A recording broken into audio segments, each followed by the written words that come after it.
much smaller crowd. Our crowds are getting smaller and smaller as we getting back to some semblance of normalcy, and I hope everybody is getting to some semblance of normalcy again. Nope. Once again, if you do wish to record, just send Mark Hart, our co-host, IT guru, and I don't know how else to describe it, technical genius extraordinaire who looks after everything. Just send him a message and he can hit the button to allow you to record. As always, this session will be recorded and put up on the OC Callers website. That's the Orange County Callers website, not the other OC Callers website, as well as all the documents that go with this. And there is a lot of information in today's session. There's also a lot of choreography that's going to be included in the documents that are not going to be put in the session unless we get time to have a look at them afterwards. So take the time to download them and use them. And we'll have some qualifiers when we start. Welcome, everybody. And I guess, well, we're almost to the top. Let me just do the double checks here. Why did that not go to PowerPoint? There we are. And reduce. Now, hopefully my screen is sharing. You're okay. Yeah, excellent. Now I just got to get the rest of it up here. Now, before I begin this, I notice in our crowd we have a lot of very experienced, very exceptional callers, some new callers. I want to say right unequivocally at the beginning, I know at least 4 of you in the audience are infinitely better at invert and rotate than I am in the use of it, in the calling, in your presentation. It's something that I personally have to work at a lot, and I plan it and I structure it out, and those of you that have heard me call can pretty much, from the calling technical point of view, know which invert and rotate sequences I'm going to be using per tip once I've used it once. That's just my way of doing it, but everybody will have their own. What we've had here so far is a number of sessions on invert and rotate, talking about what it is, how it works. But what we haven't really gotten into is the why and the how. Yes? Somehow I don't know what happened, but I lost host and it won't let me record. Okay, 1 second. I don't know what happened there.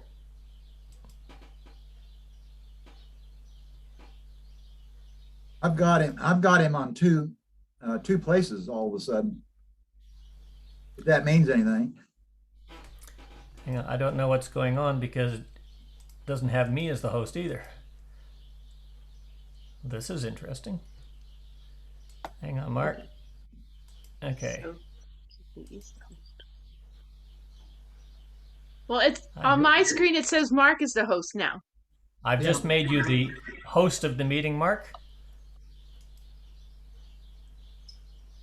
So if you want to flick it back to me, I can make you co-host. Or if you just want to stay host, that's fine with me. Just make me co-host.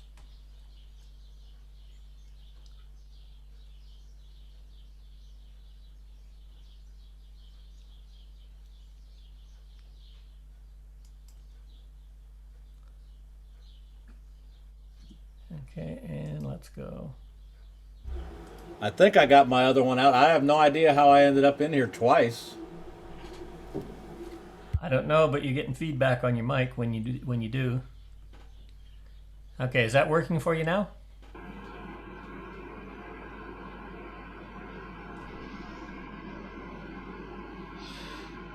Okay. Does that mean you got a split personality?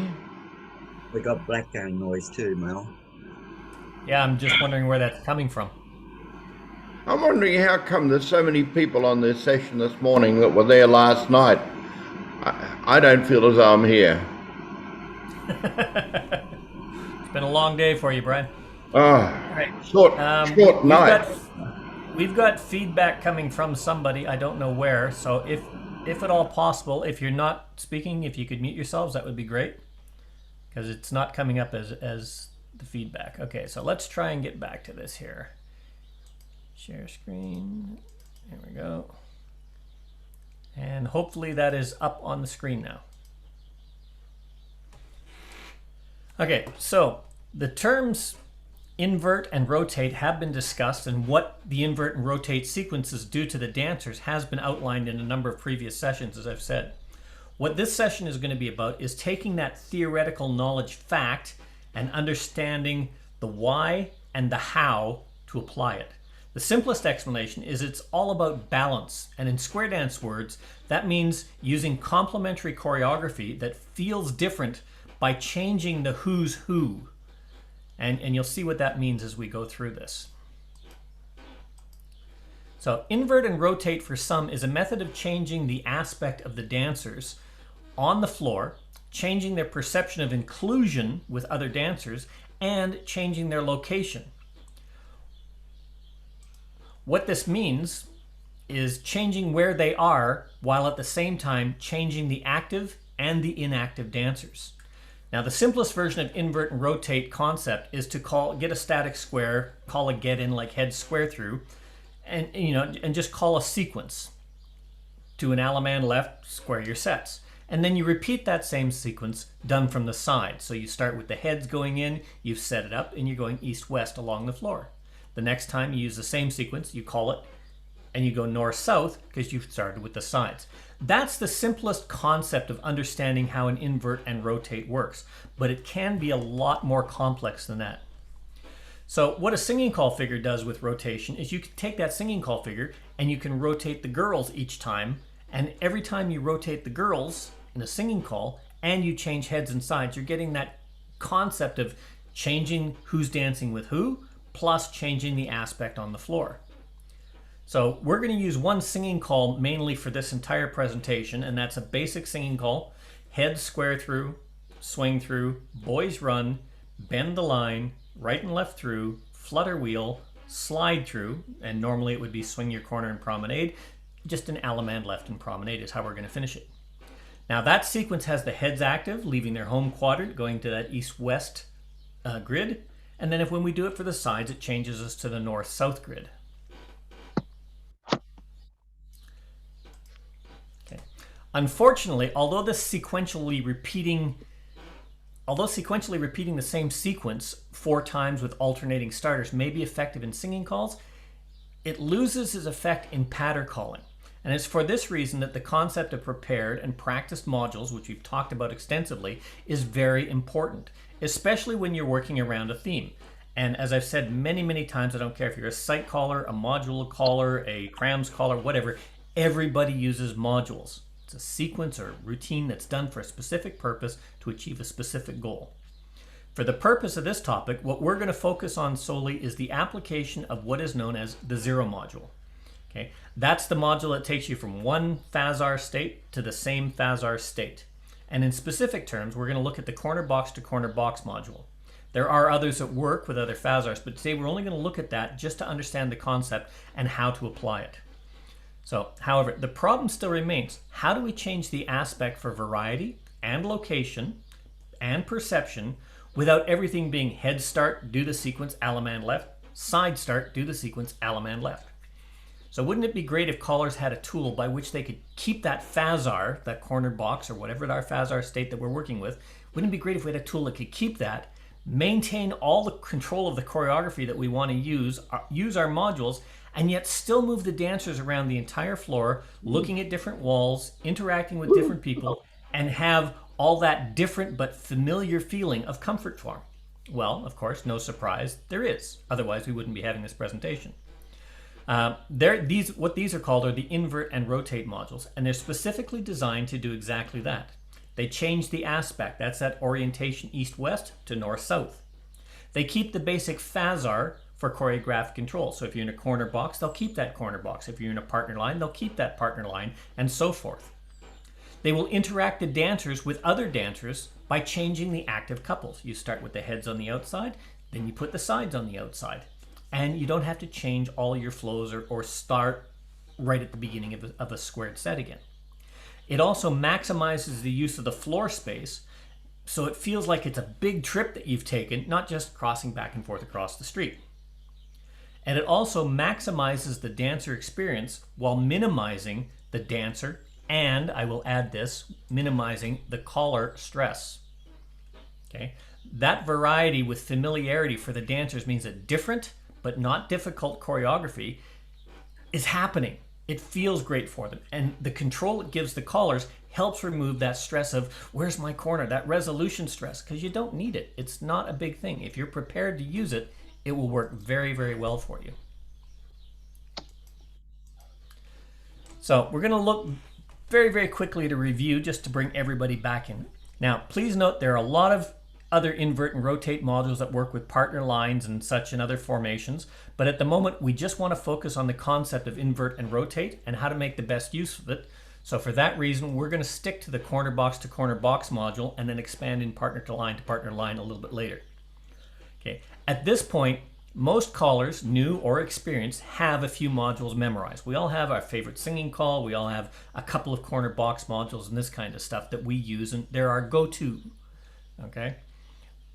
We add to that these 5 foundation modules that almost every caller toolbox has in them, and they will provide us with a really good starting material. And those are, of course, the partner line to partner line, pass through, wheel and deal, double pass through, first left, next right. Takes us from a partner line back to the same line. Corner box, the mover, swing through, boys run, Ferris wheel, centers, pass through. Sorry, but I trimmed my mustache and my nose is just itching like crazy. We've got the magic module. So from a corner box, swing through, girls circulate, boys trade, boys run, bend the line. Ooh, that's a conversion, corner box to partner line. Put a star through in front and back of it, we got a partner line to a corner box. That's why it's called the magic module, and it does so much more. And of course, we've got the standard conversion, partner line to corner box, which is touch a quarter, all 8 circulate, boys run. Or if we want the mirrored aspect, left touch a quarter, all 8 circulate, girls run. That gives us a lot of material to move dancers around the floor and maintain absolute control, because we know they're in one of our fixed points. And fixed points we define as a corner box or a partner line. Those are the 2 basic formations where we can call an Alaman left from and know that the square is resolved. And finally, we have our 5th one, which is the chicken plucker or the equivalents. Right and left through, dive through, centers pass through, or square through 3, trade by, or, and there's lots and lots of that. Pick one, whatever your favorite chicken plucker equivalent is, that's the one you'll be using. So we have a look at setting up fixed points, the partner line or corner box, and calling a module, doing isolated site, 2-couple calling, switching back and forth from one side to the other using the chicken plucker. This is what we've done so far. These are all basic foundation skills, and you can do an awful lot with them, but they generally keep that same east-west or north-south feel for the dancers moving about. Even though the corner box and partner line conversions often make you look at different walls, from a caller perspective and a dancer perspective, if I start with the heads and I'm looking at heads square through, the dancers are lined up, oriented in a line with the head walls. When they face in, the dancers are still lined up pretty much the same. So we find ourselves repeating similar combinations for the sides for a bit of variety, just to change that aspect. So what we're going to introduce is the 6th foundation module, and this is already in most of our toolbox because we've had some really good presentations by Kip Garvey and Don Wood, Bob Elling, Mike Sikorsky, lots of callers. Dave Prescott has been in here, and we've all talked about this, what it is and how it works. So wouldn't it be good to control the choreography and do all that same stuff we do in the modules, moving them back and forth, with a change of active dancers as well as the dancers being oriented in a different direction? For you as a caller, it may feel old and repetitive, but for the dancers, it's a completely new feeling of different interaction and infinitely more enjoyable and less predictable without being difficult for either you or the dancers. It feels different. It feels novel. It feels like a new experience for the dancers, but it's also familiar to them at the same time, and that's the magic of it. The 2 main tools that we have here are to invert the active dancers or to rotate the orientation of the square. And there's a number of modules that do just that. However, the common tool, which is most commonly known as the technicals there, is the full invert and rotate module. The most basic of these, of course, is the one that every caller should have committed to memory, and this is what we call the 6th foundation module, which is star through, from a corner box, star through, pass through, bend the line, star through. And we'll look at that in a bit.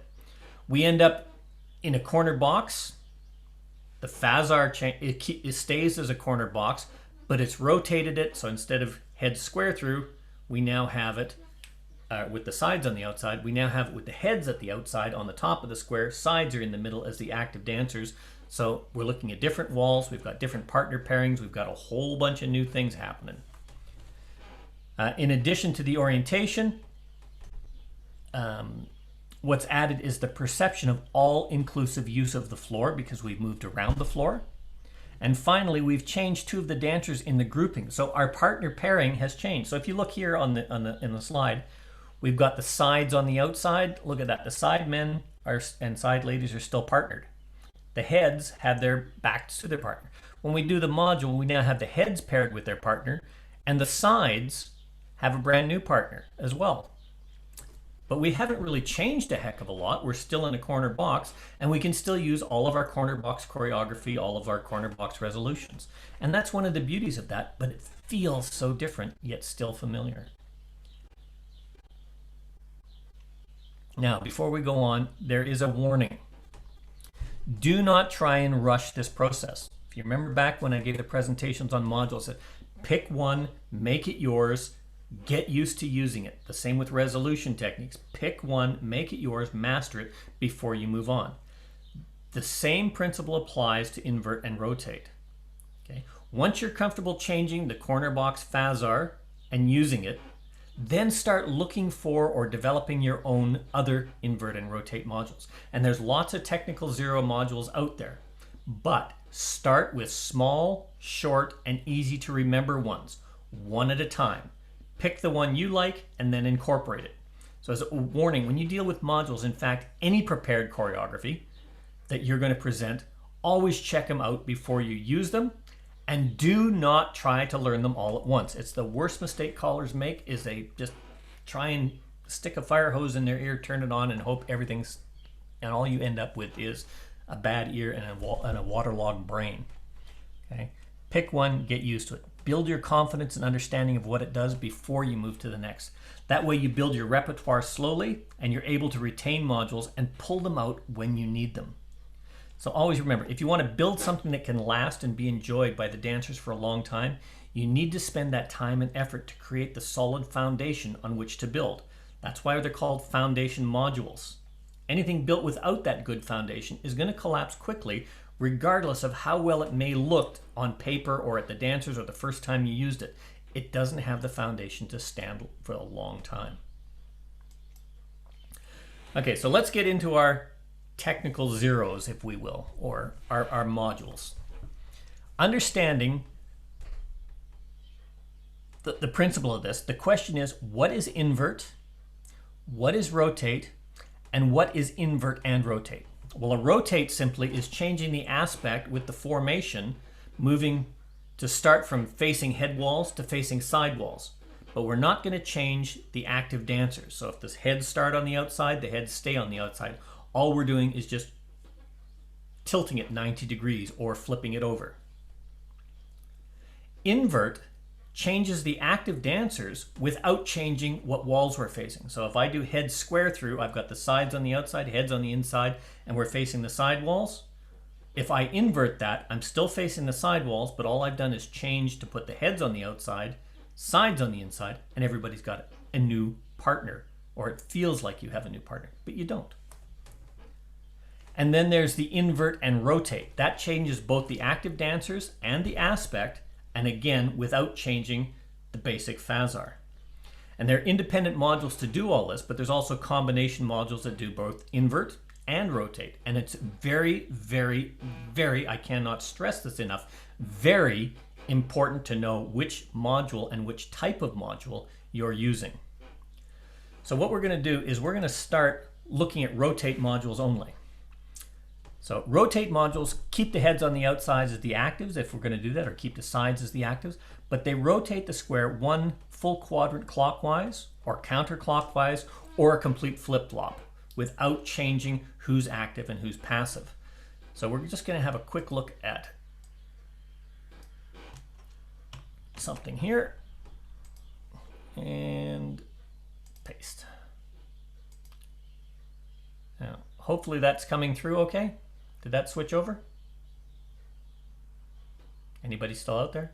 Yep. Yes. Okay, so we're gonna set up our corner box. Let's put this on normal speed. Okay, so what we want to do is we want to rotate this, keeping the side. I'm pointing at my screen. You can't see me pointing at my screen. Keeping the sides on the outside and the heads active in the middle. And don't worry about the spelling of clockwise there. So here's a simple module. Pass the ocean, recycle, pass through, wheel and deal, centers pass through. So I still have the sides on the outside, I still have the heads active in the middle, and we're still in a corner box. Okay. I can also do slide through, reverse flutter wheel. These are all modules and they're all in the text. Pass through, wheel and deal, zoom, centers pass through. Oops. Okay, and that's done the same thing. Where I had the sides on the outside facing north-south, I now have the sides on the outside facing east-west. And I can also do a flip-flop, such as an 8-chain 4, which is a rotation module. Okay, in this case, we're going to use square through, tag the line, leaders turn back. And you notice I have the sides still on the outside, but they're on the opposite side of the square. So knowing what a rotate module by itself does is very, very good if you want to know where the dancers are going to end up, or if you want to set them in a place to end up for, say, an Alaman left from here with a right and left grand is going to end me where? At home. So it allows you that flexibility without losing control of the choreography to set the dancers up for positions to go, wow, how did he do that? Or from here, I could do another flip-flop and just say, bow to the partner. Or sorry, bow to the corner, I should say. And away we go.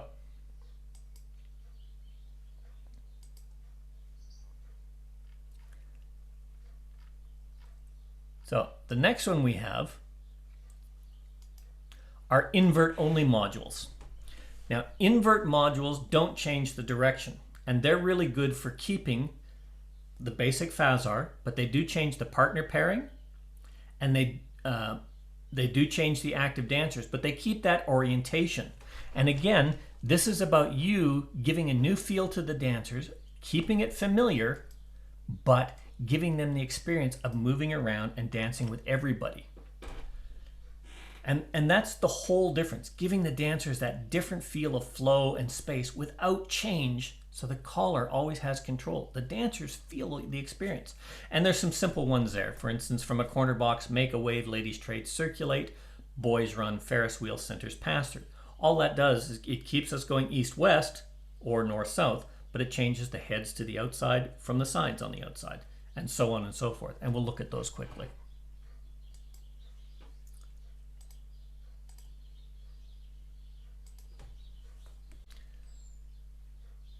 Okay, so again, we'll set up our basic corner box, which we'll do a head square through. Okay, so what we want to do is we've got the sides on the outside, we've got the heads in the middle, and we're going east-west. We want to keep that orientation, but we want to put the heads on the outside, so number one man and his partner, with the sides back to back in the middle. So, step to a wave, ladies trade, all eight circulate, boys run, Ferris wheel, notice it's a lefty, centers pass through. Now that Ferris wheel is not difficult, but it has that different feel to it. And it set this up going, wow, we've used the whole floor and I've got a new partner, I've got all sorts of different things. Wow, where did that corner come from? And yet it's just a simple module to make that change. For the dancers, it feels wow, but there's nothing in there that's difficult for them. So let's invert that again. Touch a quarter, all eight circulate. Boys run, slide through, pass through, trade by. I've inverted it again. I now have the sides back on the outside, but I've done a complete 180-degree flip-flop. Okay, there's the whole beauty of it. We can, from here, we can do a star through, or if you're in a corner box, a slide through if you want to keep the hands free. Be very conscious of your hand placement. And we can do the same thing again. Pass through, wheel and deal, double pass through, leader's trade. Notice how the whole floor is being taken up here. Star through, pass through, wheel and deal, centers pass through, and hey, we've now got the heads on the outside, but we're still in that corner box.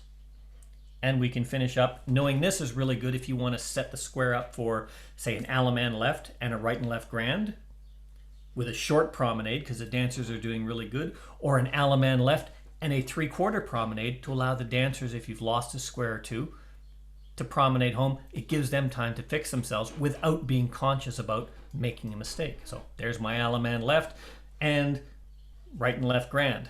Or I could say swing and promenade, or just promenade home, and the dancers can make that quick adjustment and they're all ready to start on the square because it's a very short promenade. This allows you a lot of choreographic control.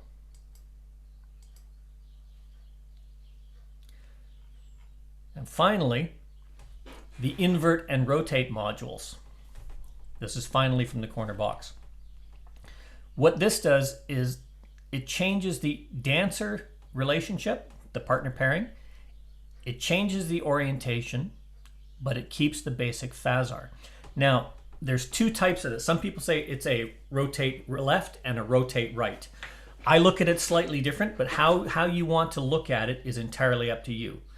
Okay.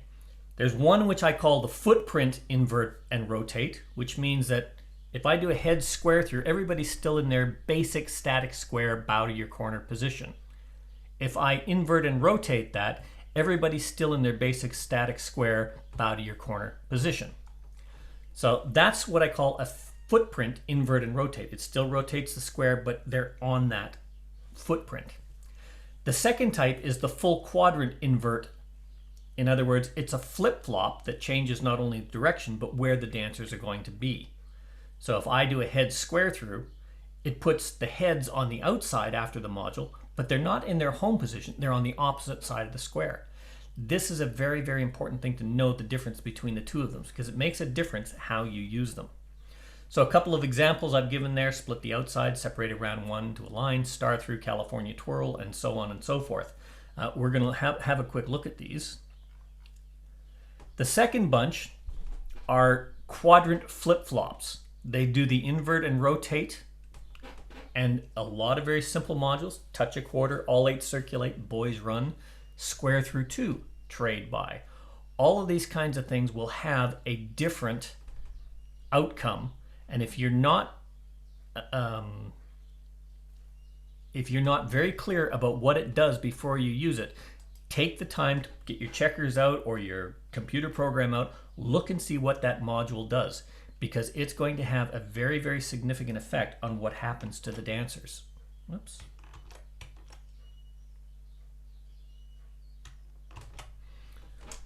Okay. Now, and this is particularly important if you repeat the module, because doing it twice has a very, reset. Has a very specific outcome that may jump up and surprise you. Okay, so let's have a quick look at this. So we've done our head square through. There's our basic phasar. It's our corner box. We've got the heads active in the middle. We've got the sides with their partner on the outside. Okay, and our orientation is east-west. Now this is what we call an invert and rotate. I call this a footprint. Some people just call this a quarter right. Okay, so here's our module.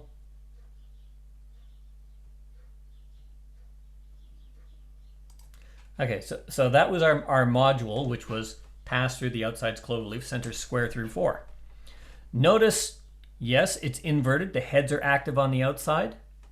The sides are now, the heads are active in the middle. The sides are active in the middle, and the heads are now on the outside. And I've rotated the orientation 90 degrees counterclockwise, and everybody's still in their relative static square position. I can do a bow to your corner here. It's inverted, it's rotated, and the relationships have all changed. It feels different, but they haven't really gone anywhere. What I've basically done is from head step in and face your corner, heads back out and stand at home, sides face, step in and face your corner. That's all that's happened in this module. Okay, so that's why I call it a footprint inversion. Okay, let's do it again. Pass through, outside's cloverleaf, center square through 4. If in trouble, do it double. And now it's rotated back to the home position. Okay, now there's a big difference between this type of module, which is an invert and rotate, and a flip-flop module. A flip-flop basically flip-flops a square. So the head couples are going to change places. So number 1 couple is going to be at the top. Number 3 couple is going to be at the bottom. Number 4 couple is going to be on the right side. Number 2 couple is going to be on the left side. It flip-flops. It still inverts. It still rotates. It still changes the aspect. It changes the partner pairings. But it's a very, very different outlook for the dancers. So if we do touch a quarter, scoot back, boys run, pass through, bend the line, and slide through. Okay, I've inverted. I now have heads on the outside. Sides are now active in the middle.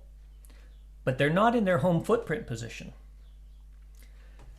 It's moved a quarter to the right in the orientation, but it's flip-flopped the square. And that's important to know because if you repeat that module, touch a quarter, scoot back, boys run, pass through, bend the line, star through. It feels like it's rotating a quarter the other way, but it's not. It's flip-flopping the square. Okay? The dancer orientation is rotated, but the actual footprint is flip-flopped. And it's essentially doing a dancer orientation version of an inverting an 8-chain 4. Really, really good and usable when you want to start playing with setting the dancers up on the opposite side or in a different quadrant for those special or those unique get-outs from the corner box that you place. You can change it so that they don't know that corner box is coming, and it feels good. Okay, so watch what happens when we use the footprint inversion. So pass through, cloverleaf, center square through 4. If I use this twice, they get back home. If I use invert and rotate the full flip-flop, they get back home. But I have to know which one does what, because if I use 2 together, here I've used the footprint inversion. Now I'm going to do the flip-flop inversion, and this should take me home by the logical concept.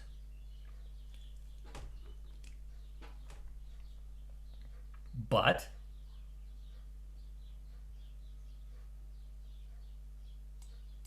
it doesn't.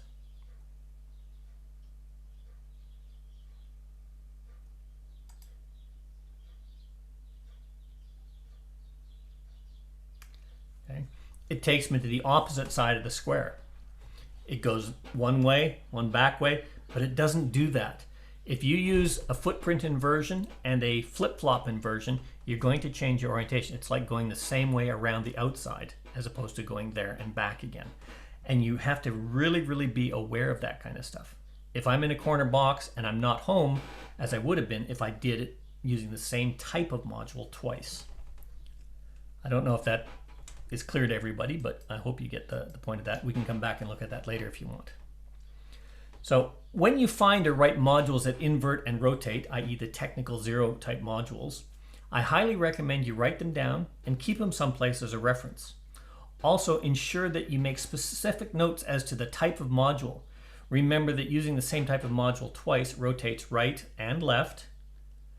Mixing a footprint and a footprint invert and rotate and a quadrant invert and rotate keeps going in one direction. And it's important to know what's what and which one is which. So when you're calling or preparing, pick 1 or 2, use them frequently until they're part of your active memory. Then pick another one and add that to the repertoire. Remember, start slow, build slowly. Know what type you're using. Otherwise, the effect is going to jump out and surprise you. It really does make a difference. Okay. Now, that's all I'm going to talk about on the corner box invert and rotate, but I want to touch briefly on invert and rotate from lines. This is very effectively called beads on a string. It's a little more complex than that. And it's a little more complex than just having all the dancers move around the circle. the same principles apply to invert and rotate in lines as apply to with boxes. The difference is only the location of the couples moving around left and right and changing their order, not their sequence, just the order. And when I say changing the order, that's the, order would be the wrong word. Changing the definitive terms for the type of partner line. The partner pairing doesn't change. The rotation sequence doesn't change. Okay, that's what it does. It just moves them around, but it can still do the same type of effect and have the same kind of impact on the dancer's feeling and their experience. So the two types we've got are rotate, which is essentially keeping the line order and shifting it from head walls to side walls. So if we look at a partner line, which is a 1P, 2P line, and when we say that, it means there's our line. We've got number 1 couple on the left, number 2 couple on the right. That's 1 paired with their partner, and 2 is paired with their partner. They're a line in sequence, 1P, 2P. Okay. All we're doing is we're moving that from facing head walls to moving that facing side walls, or moving it to flip it upside down, a complete flip-flop. But we're not changing that 1P, 2P relationship. Okay. The invert keeps the orientation, but it changes the it keeps the orientation and it keeps the phasor of a partner line, but it changes the definition of that phasor. So it goes from a 1P 2P to a 4P 1P. In other words, number 4 couple is on the left side, number 1 couple is on the right side, and they're still in a partner line in sequence. Okay, and a couple modules that do that: slide through, swing through, all 8 circulate, swing through, slide through. And there's a number of those types of modules that will change from 1P 2P to 4P 1P. But what they're not changing is, I'm looking at head walls, I'm still looking at head walls. I've just moved different dancers from one side to the other side and moved them over one position. And that's why it's called beads on a string. Then we have the invert and rotate. This is what happens when both change. In other words, I'm still rotating the beads on the string, but I've gone from 1P, 2P looking at head walls to 4P, 1P looking at side walls. The simplest explanation of that is get a facing line and call bend the line. Okay, it does both the invert and rotate a quarter clockwise, changes the 1P 2P to a 4P 1P, and you're looking at different walls. Okay, so let's have a quick look at that. It's a lot easier to see when we're looking at that with a concrete example. So let's reset that. That and oops. Cancel. Let's go to lines. Let's just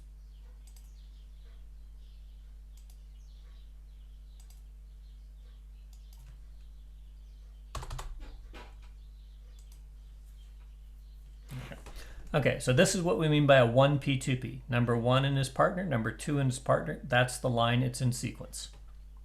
Okay, so we're going to start with a flip-flop rotation. So all we're going to do is keep facing head walls, but we're going to flip it over.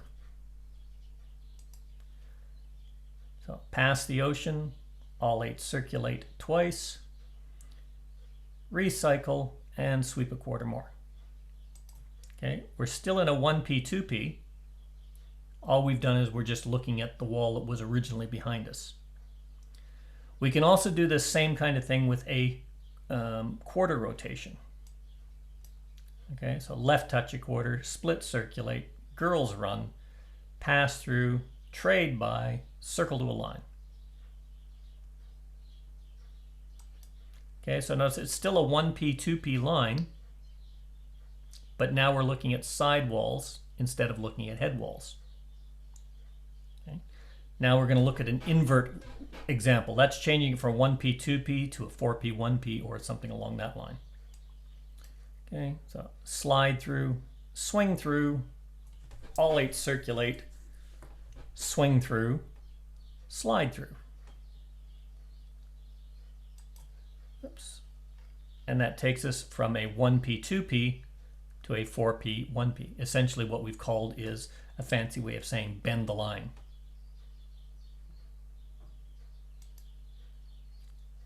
pass through, bend the line, right and left through, which is another one which takes us to from a 4P 1P to a 1P 2P, and it's another rotation. We've gone from facing side walls to facing head walls. So we're still keeping the partner line relationship, but now we're maximizing who we're looking at in the lines. We're maximizing what walls we're looking at. We're moving around, changing. And for a caller, if you're a site caller or you're a modular caller, if you're in a partner line, being able to change which way they're looking, change who's looking at who, for the dancers feels, wow, I'm all over the place. I have no idea where I am. Sometimes I got my partner, sometimes I don't. Well, the reality is she's always there. You're just interacting, and because your spatial orientation feels different, the moves are familiar, but it's going to feel like a whole new dancing experience with different people, and you can use simple, easy choreography with these simple rotation modules and inversion modules to keep control and give yourself a good experience for your dancers. So the question is, how do we use this information? Or basically putting the package all together. How to make use of this simple process is to remember what's been said. Start small and build one step at a time. There's a lot of modules here, but to begin, use one or two and use them and use them and use them until they're yours. Okay? Do them with a purpose. See what happens. Don't just, I'm going to throw an invert and rotate in here. Intentionally plan to do it and use it. See what it does while you're using it. Repeat the process with different ideas and different themes. So if you're a modular caller and your focus is flutter wheel, you write your Xero box modules with flutter wheel, throw in an invert and rotate module and see how you can use that and still use the stuff that you want. Only when you've got the invert and rotate module down pat should you then add another to your repertoire and then repeat the process. And when you're going to use them, have a plan to do it with a purpose. So let's go back. We said we're only going to use the one singing call figure in here. So the singing call figure we're going to use is the one right at the start. Head, square through, swing through, boys run, bend the line, right and left through, flutter wheel, slide through. Then it's usually swing your corner or Alaman left if you're going to use it in the patter call. So in this sequence, we've identified two fixed points. Both are corner boxes after the square through and then right at the end. So we've got a corner box and we've got a corner box. We also have our 5 foundation modules that are in our background, and we covered those earlier. We've got our singing call figure complete. We've got our 6th foundation module, which is the invert and rotate. So all of that is known in our repertoire. What our singing call is, that's in our memory. What our 5 foundation modules, that's in our memory. What our basic invert and rotate module, start through, pass through, bend the line, start through, that's in our memory. So the only thing we're adding into this process is one corner box invert and rotate module and one partner line invert and rotate module. That's it. You can fit them both on a single cue card because all the rest is already in your caller toolbox. So just looking at that, we can get how many sequences out of this? Well, a singing call, we can do a get into a corner box, do an invert and rotate, call an Alaman left. We can get into a corner box, do an invert and rotate, finish the singing call, and call an Alaman left. We can do a foundation module, head square through, there's our get in. Oh, swing through, boys run. Ferris wheel, centers pass through. Then we can call it, the magic module, swing through, girls circulate, boys trade, boys run, bend the line, circle left, or whatever. Or we can do a touch a quarter, all eight, circulate, boys run, Alaman left, foundation module. I've done nothing new.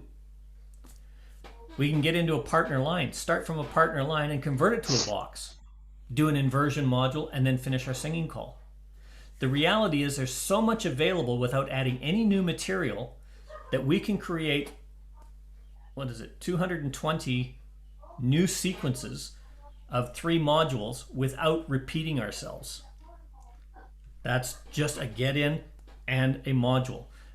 It actually increases a lot more when you start going. If you start repeating a sequence or adding the 4th module on there, you get 364 combinations. That's using the same 2 modules in a row, like a chicken plucker. So that's a lot of variety. You're going to run out of material long before you run out of music without ever repeating yourself. So to look at this in basic terms, and this should look familiar to you. It's just a modular reference table. We've done this when we were looking at preparing calling with modules and focus modules. So no new ideas, but all I've done on here is taken our knowns. The only thing new on there are the two invert and rotate modules. Those are the two in the white box at the bottom. Now, although these foundation modules should be in your head for everyday use, we're including them here just for the sake of the demonstration. And we're now going to create our modular reference table. Now remember, this is only an example and is inclusive of everything that we've done. But it's only done this way so that you can see the process and understand it. So we've got our singing call. We're going to use our singing call figure and the two basic known invert and rotate modules that we've chosen. And those are the ones at the bottom. So on that, we can create all sorts of different combinations. We can do head square through or an equivalent. Somebody give me an equivalent for head square through. It's Farrell. Anybody? Touch quarter, boys, run. At the basic and mainstream level, please. Okay, heads, touch a quarter, boys, run. We've done an equivalent of square through. We've talked about equivalents. Okay. Then, I just want to get some filler. I'm going to do my singing call module because I know I need the dancers to know that they can do that. Here's my singing call figure.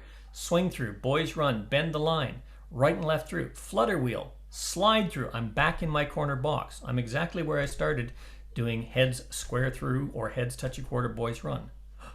I want to do something with that makes it feel like they're doing something different with flow. I'll throw in this, pass to the center. Everybody do a double pass through, cloverleaf. Centers, pass through, Alaman left your corner. Wow, now I've got the heads on the outside in the side position. Sides have got new partners. That Alaman left came, where the heck did that come from? But what have I done? I've done my singing call figure. I've done a filler module. And I've done an Alaman left. I can change that to a whole new field by going, I'm going to have the side start. So somebody give me a different opening for a square through. Heads trade, cloverleaf, zoom, centers pass through. Okay, heads, partner trade, and cloverleaf. Wow. There's that cloverleaf in the sequence. That fits so well into my inversion module. Clover, great, that's fantastic. Zoom, I now put the sides back on the outside. Centers pass through. They've come from the whole other side of the square upside down and we're back in our corner box. Holy cow. But I've now got them back in my corner box. Let's invert it right at the beginning. Pass to the center. Everybody do a double pass through and cloverleaf. Centers pass through. Does this feel familiar?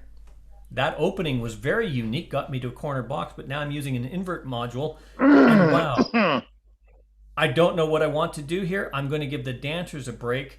I'm just going to call something very nice and easy.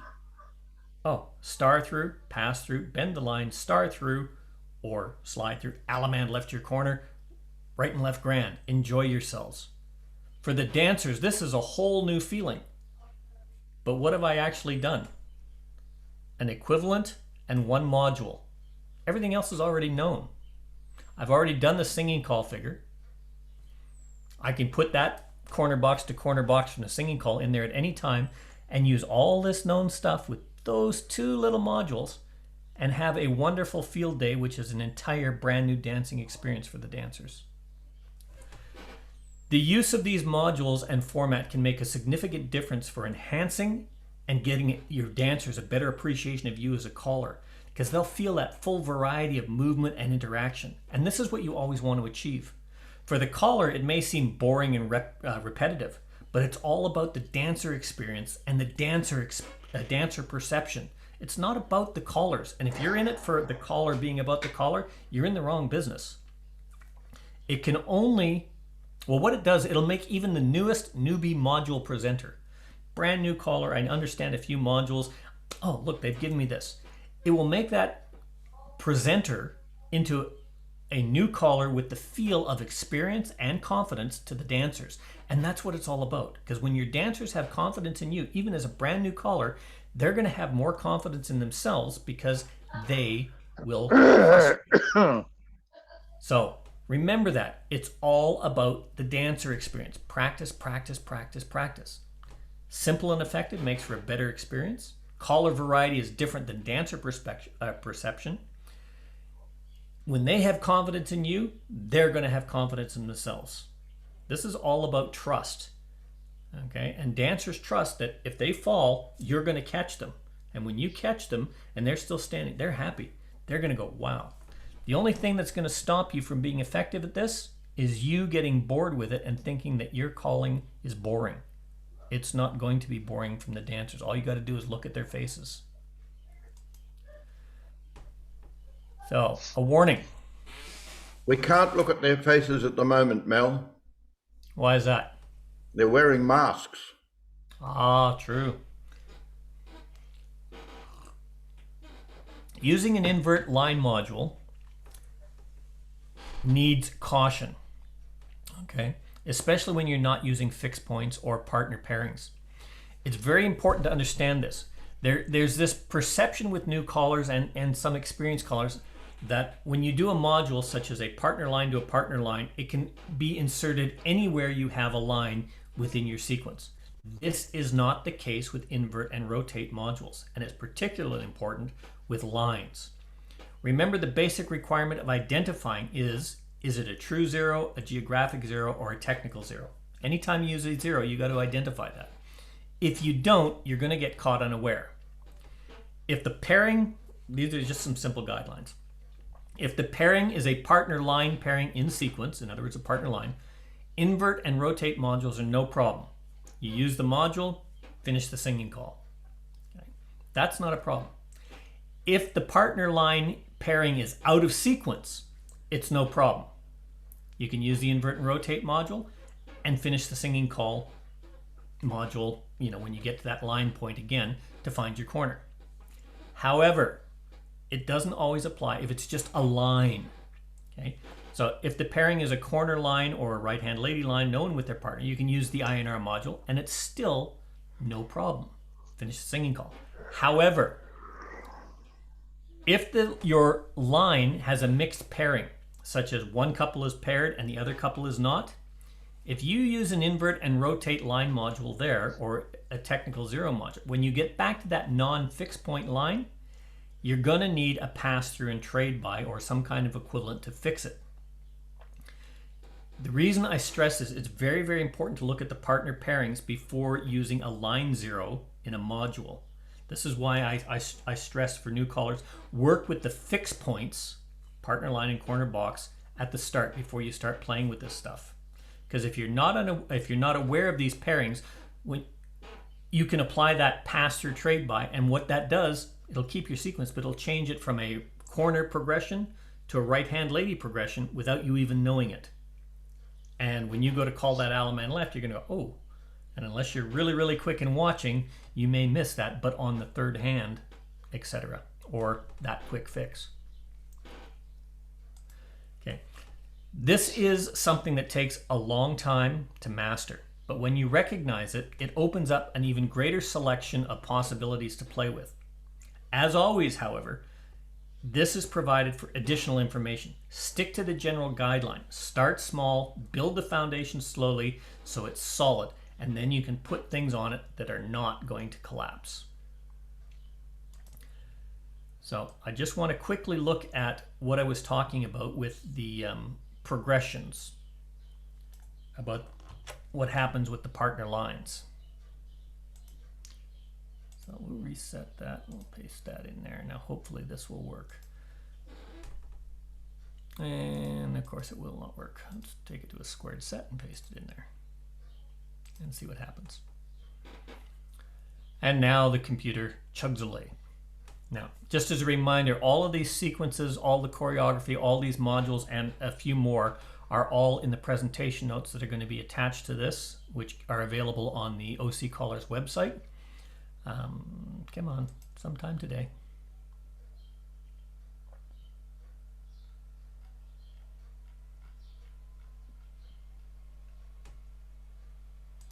Hello?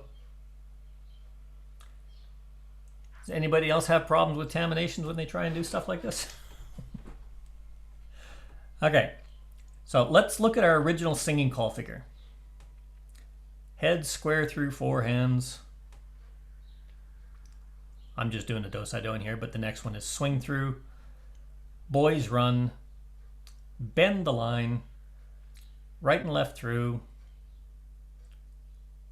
flutter wheel, slide through, and in our singing call we would swing the corner here, but instead we're just going to call an Alaman left your corner and square your sets. So we now know they know how to do the figure in the singing call.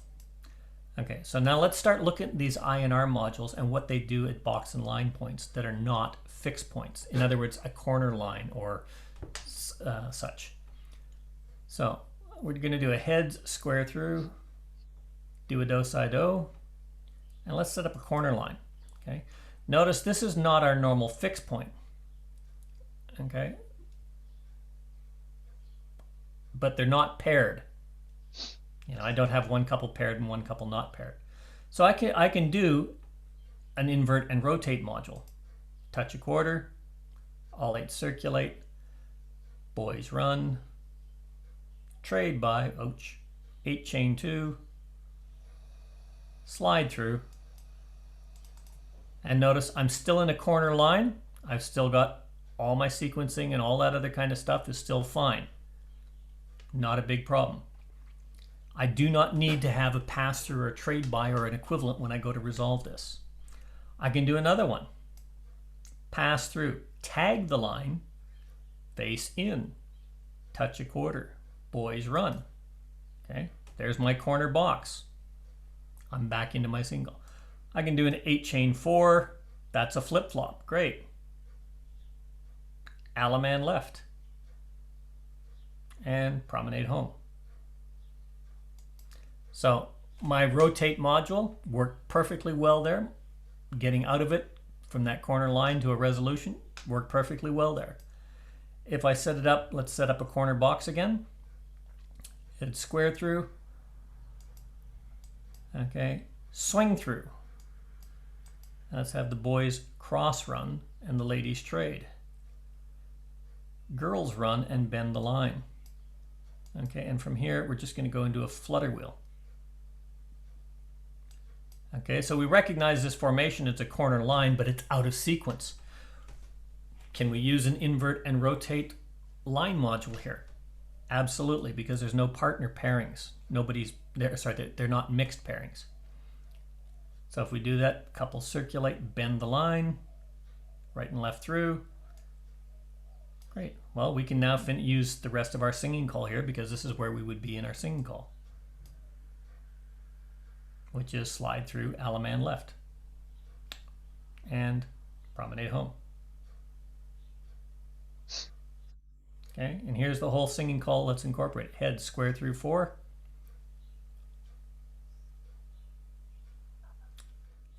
Swing through, boys run, bend the line right and left through, flutter wheel, slide through. That's our whole thing. We get to the right and left through and we do the right and left through. Now notice we've got a line, but I'm going to insert an invert and rotate module here from a line. It's a technical Xero, works perfectly good with partner lines, but watch what happens if I have one couple paired and one couple not paired. Here's the module, slide through, touch a quarter, scoot back, centers trade, pass to the center, centers turn through, slide through, reverse flutter wheel. Yeah, I know. There's the module. Now, if I were to finish my singing call here, which is flutter wheel slide through, that's the rest of the singing call figure. Look at what happened. Flutter wheel and you slide through. Swing your corner, promenade on. Whoops. What's happened there? Out of sequence. Are they out of sequence? No. No. They're in sequence, but we've gone to a right-hand lady progression. So I need a pass-through trade by.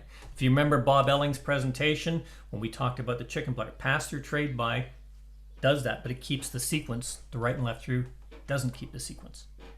Okay, I'm in sequence, but I need a pass-through trade by because I had a couple pairing when I did the invert and rotate module. So I have to do a pass-through trade by to get to that Alaman left. And that's why it's very important to know what type of module you're going to use. So we set up another square through equivalent. There's my corner box coming. I can do filler, make a right-hand star, side, make a left-hand star in the middle, come back to your corner. Slide through. Oops, let's go back there. My formation is a corner line. Box the gnat.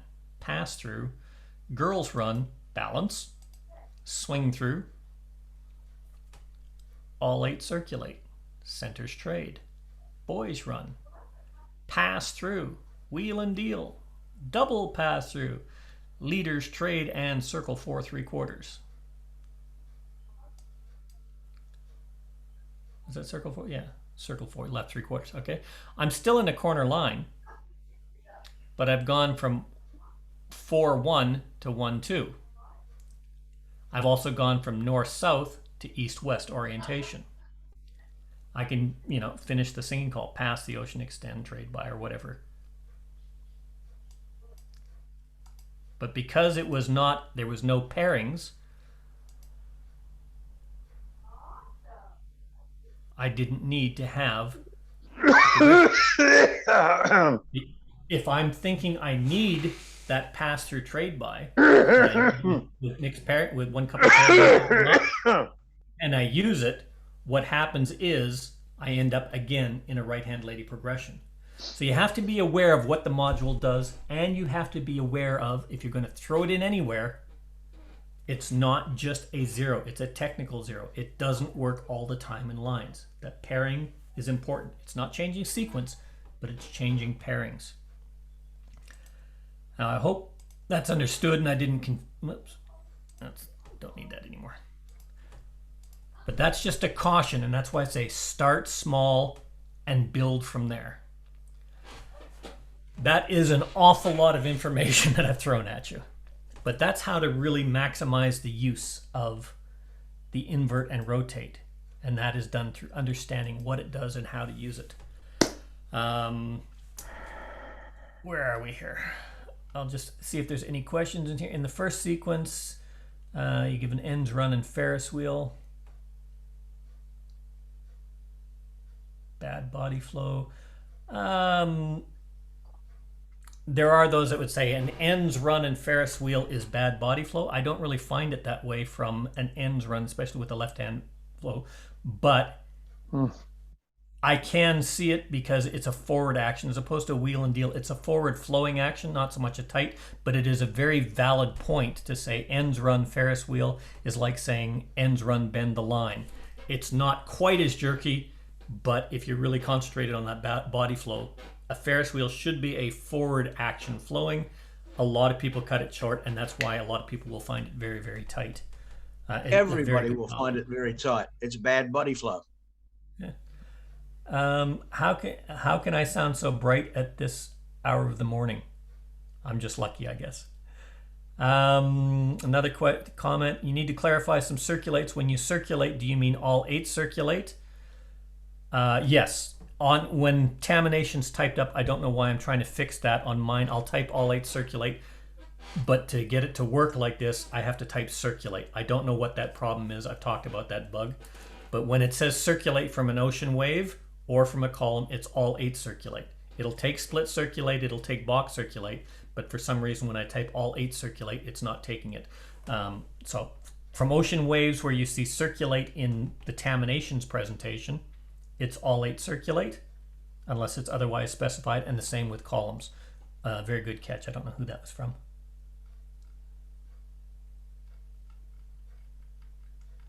And that's it. Those are all the comments and questions. Does anybody have any questions or comments? I've got a comment, Mel. I got to tell you, I've been calling for 17 years. I've gone to 3 color schools. I have worked under, I've called under a plethora of mentors. I have never seen an explanation of invert and rotate like this. Thank you so much. Oh, well, my pleasure. I appreciate that. That's high praise. It's like I said at the beginning, invert and rotate. And well, Paul Cody explained this very good in Don Beck's session this morning. Caller schools are geared for a large volume of information very quickly. And when you look at things like an invert and rotate module, you start with from a corner box, star through, pass through, bend the line, star through, and it shows you what it does and how you can use it to move the dancers around the floor. But unfortunately, there's not a lot of time to actually get into the nitty-gritty details. He expressed this morning that COVID has actually been a godsend for caller training, because we can look at one aspect of calling, such as invert and rotate, and apply it to one singing call module and spend an hour discussing that.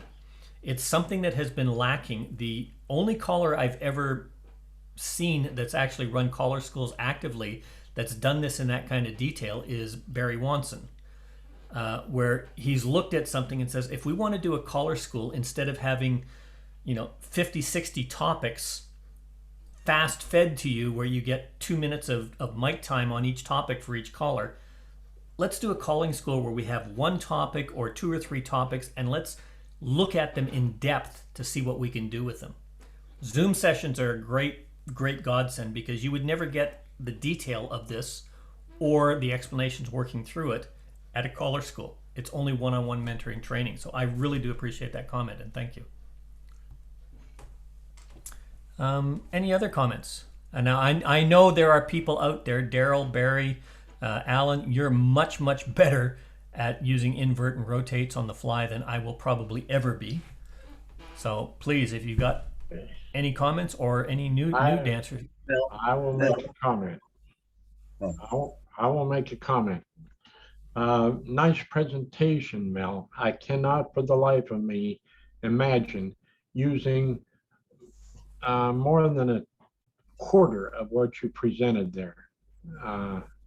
Very deep, very complex. I have a very simple mind, so I have to keep things a whole lot easier for me when I get up on the stage with the microphone in my hand. Mm-hmm. I don't think I'm going to call enough, live long enough, or whatever to use everything that you did there. But thank you for it anyway. It's a pretty deep study, much too deep for most of the callers that are fairly new. I'm curious. I can't see everybody that's checked in on this, but I kind of wonder how many really understand a whole bunch of what you did, because it's very deep. Yeah. Before we open that up, what I tried to do in this particular session was take one singing call figure and then look at invert and rotate, just how it applies to that singing call figure. I didn't want to add any new modules or any focus modules. I put them there in the process on the table, because those are foundation modules, and we've had on just building the foundation modules, we've had 5 separate sessions, one on each of those modules, and 5 sessions on modules in specific. So I'm capitalizing. That's why the review is there. That is considered all the known, but you need to review because there are new callers. It's actually not that complex of a process to understand invert and rotate from a box or the beads on a string from a line.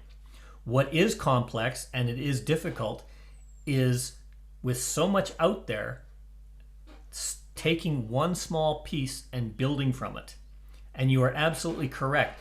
When you look at this, what you can do, which I've thrown it out there to give a feel for it, you don't want to start with, wow, that whole massive sequence. You want to start with your singing call, what you know, and play with it, build small, because small things that are familiar to the dancers coming in from the side walls or coming in from the head walls at different points feel familiar but feel different. Cal Campbell has this expression, which is a phenomenal expression, and it's been used by many callers. You want different, not difficult. Here you can give different with variety and use the familiar for dancer success, and that's where the power of these types of modules are. I would suggest that for the caller as well. different Absolutely. but not difficult. You take something like your invert and rotate. That's a tool. It's a tool for a specific purpose. Now, if you said, what's that specific purpose? You could give me a reason for that. But that's only one little thing there to create a positive thing.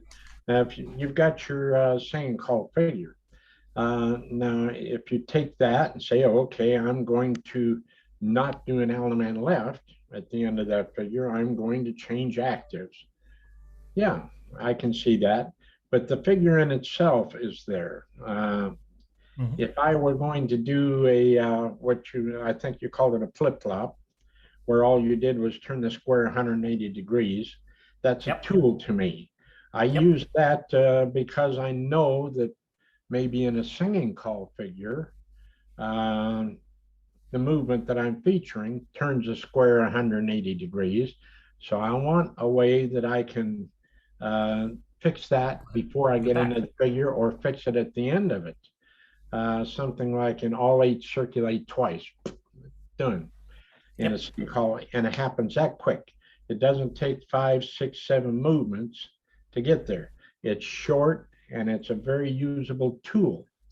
When things get to be too long, my poor brain won't. Absolutely. It won't remember them. That's I've got to keep them short and simple, because at the same time that I'm moving dancers around, I've got to remember who belongs to who, or I need to remember the rest of that same call figure so I can finish it, or I need to remember that I have to keep smiling and sound good while I'm up there, and the timing and all of these other things. My tools need to be simple and short, and I need to be able to apply them. Absolutely, and that's one of the principles of what I said. Start with something that's very small and easy to remember, and use it until you know it. When we were talking, you made a comment in one of your presentations, Daryl. Modules can be a movement or a sequence. You used all 8 circulate twice, spin chain through twice, or 8 chain 4 are flip-flop modules. Excellent comment. Sorry, I didn't mean to interrupt. I just wanted to add that on. Go ahead. Mel, can I just hang on, Alan? Hang on, Alan. No. Were you finished, Daryl? No, I'd like to hear what Alan has to say. Okay, we've got Alan and we've got Brian Hotchkiss with his hand up. Go ahead, Alan. Just 2 points. One is sort of a presentation thing. If you change your mouse size and color when you're doing the sort of showing us on terminations, it would make it easier to see. That's the first thing. I hope you don't mind me making that comment. Nope. When we get offline, you can show me how to change the mouse size, because I haven't figured that one out yet. The other thing is, I like to think flip-flop confuses me because it's sort of American jargon.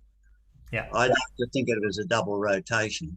And so then it's all consistent. You've got rotation, quarter, rotation, double. And so that just helps me understand the modules a little easier. Yeah. It's very nice presentation. Thank you very much. Well, thank you. Yeah, it's why I said some people use the terms quarter rotation clockwise, quarter rotation counterclockwise. Some people use right or left. That depends on your orientation. That's why I used a couple of different terms, and I said, me personally, I like to use for invert and rotate a footprint inversion or a quadrant inversion. So the terminology you use is for your reference. When we say things like a 1P, 2P, or a 4P, 1P, or a 5LW, these are not tools for callers. These are not, or sorry, for dancers. In fact, all these are tools so that callers can understand what other callers are saying. How you refer to the documents is the same as your own shorthand. What works for you? Alan likes to use the thought of a double rotation as a flip-flop. Some people, like in North America, they use the term a flip-flop. 8 chain 4 is a flip-flop. You'll see it written everywhere. What works for you is what's important. The second part of what's important is if you're conversing with another caller, they need to know what it is you're talking about, so you use the same type of language. Brian. Oh, sorry, go ahead. When Jerry Story did his presentation on invert and rotate, he gave us a very good clue that I thought was really useful. How you know when you've got mixed pairing or not mixed pairing, so that you know when you're going to cause an invert or not. And that was useful. So whenever you oppose, where you're looking at your, say the side couple are looking at each other, it's going to be an invert. If they're not looking at each other, then it's a mixed pairing. And so you've got that alert straight away that you, as a site caller, it helps you see which effect you're likely to be getting. So when you slide through from the corner, the side couples are actually looking at each other. So straight away, you know, this is going to invert. If you do the same thing when you're in the 8 chain through, you have the side couples so they're looking in opposite directions to each other in the wave, you know it's going to invert when you all 8 circulate. So that's really useful in terms of a site caller, seeing what's going to happen. Yeah, absolutely. Those are things I didn't want to get into too much complexity because there's so much on it. I just wanted to put that if I have a matched pair and an unmatched pair in a line, if you use an invert and rotate or an invert, it's going to put you a pass-through trade by a way. If not, as you say, if nobody is matched with their partner, it's an invert. And you can use those Xero modules or the technical modules and input them into the line without too much difficulty. Quickly, Mel, site resolution callers don't bother with a whole lot of this anyway. Brian, I want to hear what he had to say. Yeah, so do I. Brian. Thank you, Dow. First of all, I agree with what Alan said regarding the terminology. I think that flip-flop is sometimes a bit confusing. Like double rotate is a little bit more logical to me. But what I was going to say originally, Daryl also touched on it, and that is that if you're using these rotate routines in a singing call, you need to be very aware that the fact you're going to change your promenade time. So if you're going to just rotate or flip-flop to the other side of the set, you've now only got an 8-beat promenade instead of a 16-beat promenade. So you need to be aware of that as well.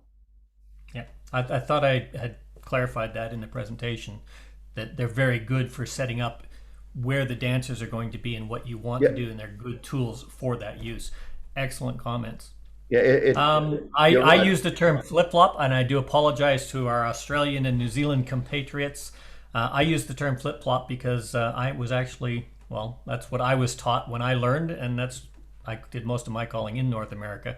That's a common term over there, but as I said, the terms have to make sense to you, and if it makes sense to you, you've got to be able to make it make sense to somebody that you're trying to explain it to. I'm curious as to who else uses flip-flop and who else uses the terms rotation. Does anybody use flip-flop? 1, 2, 3.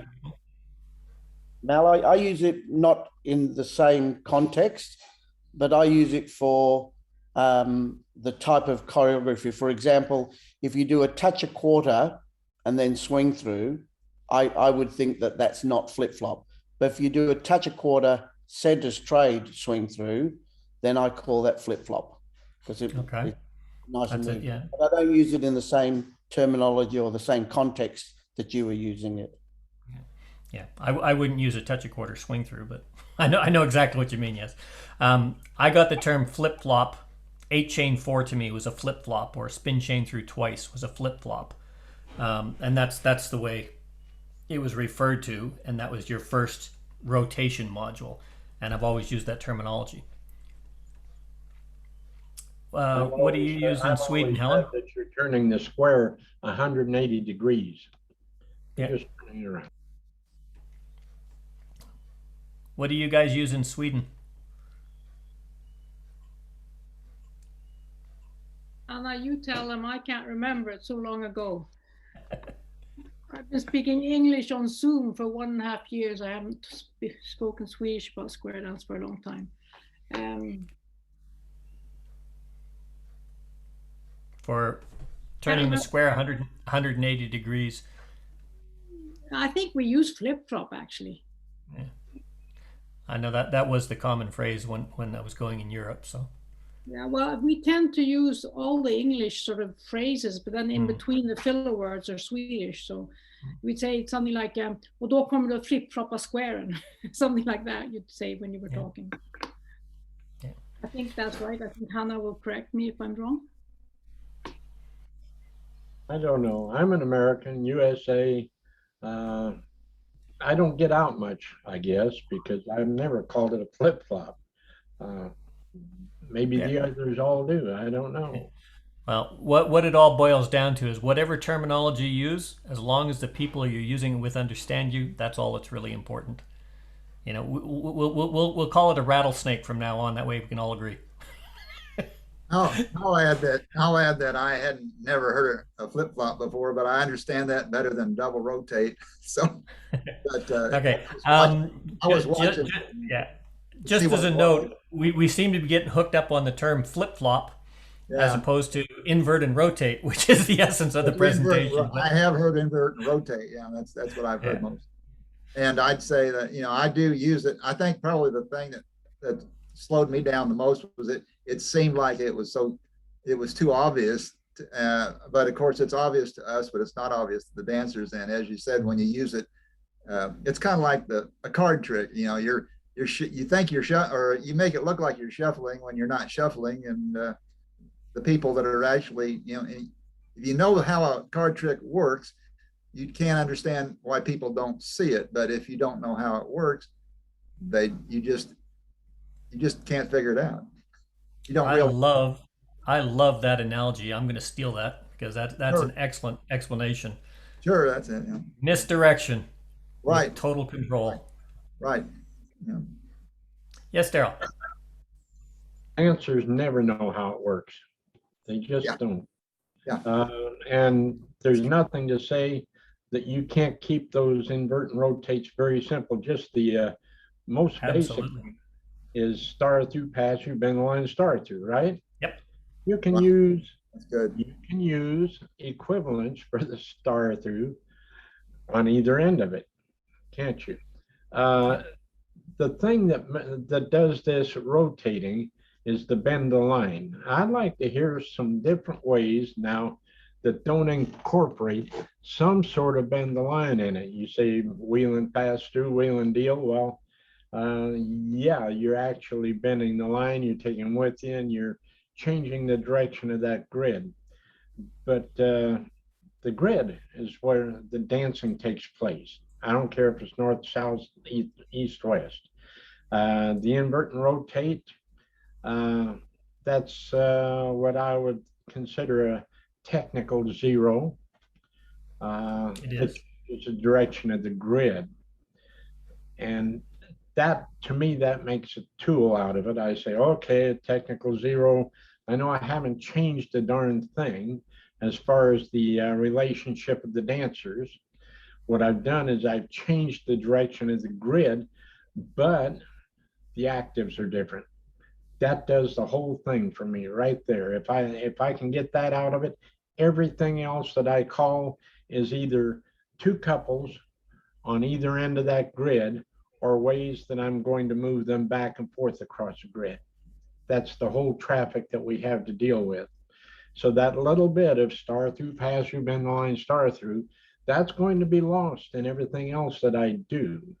They're not going to say, oh my gosh, he called a star through, pass through, bend the line, star through, just so I can get on. No, they're not going to see it. It's like that magician. It's a trick. It's a very simple one, but it's a very good tool to use. Absolutely, Daryl. And it's a really good observation that, especially when you're working from your inverts, either lines or boxes, that bend the line feeling is incorporated or it's hidden in there somewhere. But that gives the dancers the feel of using the whole floor, coming from one way, going to another way, coming back and going back out again. The simplest version, is of course bend the line. You've also got pass through couples trade, which is that half rotation or double rotation or the flip flop. Keeping them simple is the key to start. I personally, I like things with a theme. You've got your foundation module, which is the 6th foundation, which is the star through, pass through, bend the line, star through. But when you have a theme that works together, such as slide through, swing through, all 8 circulate, swing through, slide through, okay? It's a very easy theme to remember because slide through, swing through, slide through, and all you've got is a circulate in the middle, which gives you your movement. Well, that's an inversion that changes the direction, moves you across, brings you back to where you were, but changes that whole feeling like the beads on the string. And it still incorporates that wall change to give you that bend the line and floor use feeling. You're right. But I would argue that the dancers are a lot more likely to remember that you had done that than the simple star through, pass through, bend the line, star. Oh, absolutely. And with, as you said, when you change a figure, or sorry, when you use an equivalent in your module, almost all of these modules that we have are the same module. We just replaced movements with equivalents. Most of them are along that line, just to give that different feel. Getting back to Daryl's question, I like the circle 4 3/4, Daryl, to replace the bend the line sometimes, and then just do a right through if you need to put it where you need it. That's a nice way of doing it with very early dancers. Yeah, and it's a very underused movement, like wheel around and reverse wheel around too. Gives you really nice flows. I kind of have a philosophy on the. I like to have something that's really simple, and then maybe after I've used it and gotten used to that, then I'll have something that's a little more, does the same thing, but is a little more complicated, or a few more movements, so that I've got more than one thing. But yeah, I agree. Keep, at least start out with something simple. You've got to build the foundation so you can put something on top of it, and you know unless you have the ability, like as Daryl said, this invert and rotate is a tool in the toolbox, and calling is tools, physical tools, your microphone, your equipment, your knowledge tools, which is your definitions, your movement mechanics, your performance tools such as presentation, timing, all those things that you have to know. And then there's your choreographic tools. And believe it or not, those choreographic tools, although they're important, are unfortunately focused on as the biggest part of calling. They're not. All the rest of that goes into entertaining and performing for the dancers. Your choreographic tools are just the means by which you're doing that. And they don't have to be that complex, and they can be repetitive. Look at some of these great concert performances.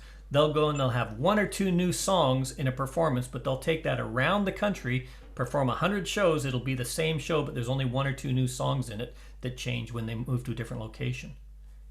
It's simple, it's easy, but it's an enjoyable experience because the experience is the people experiencing the event.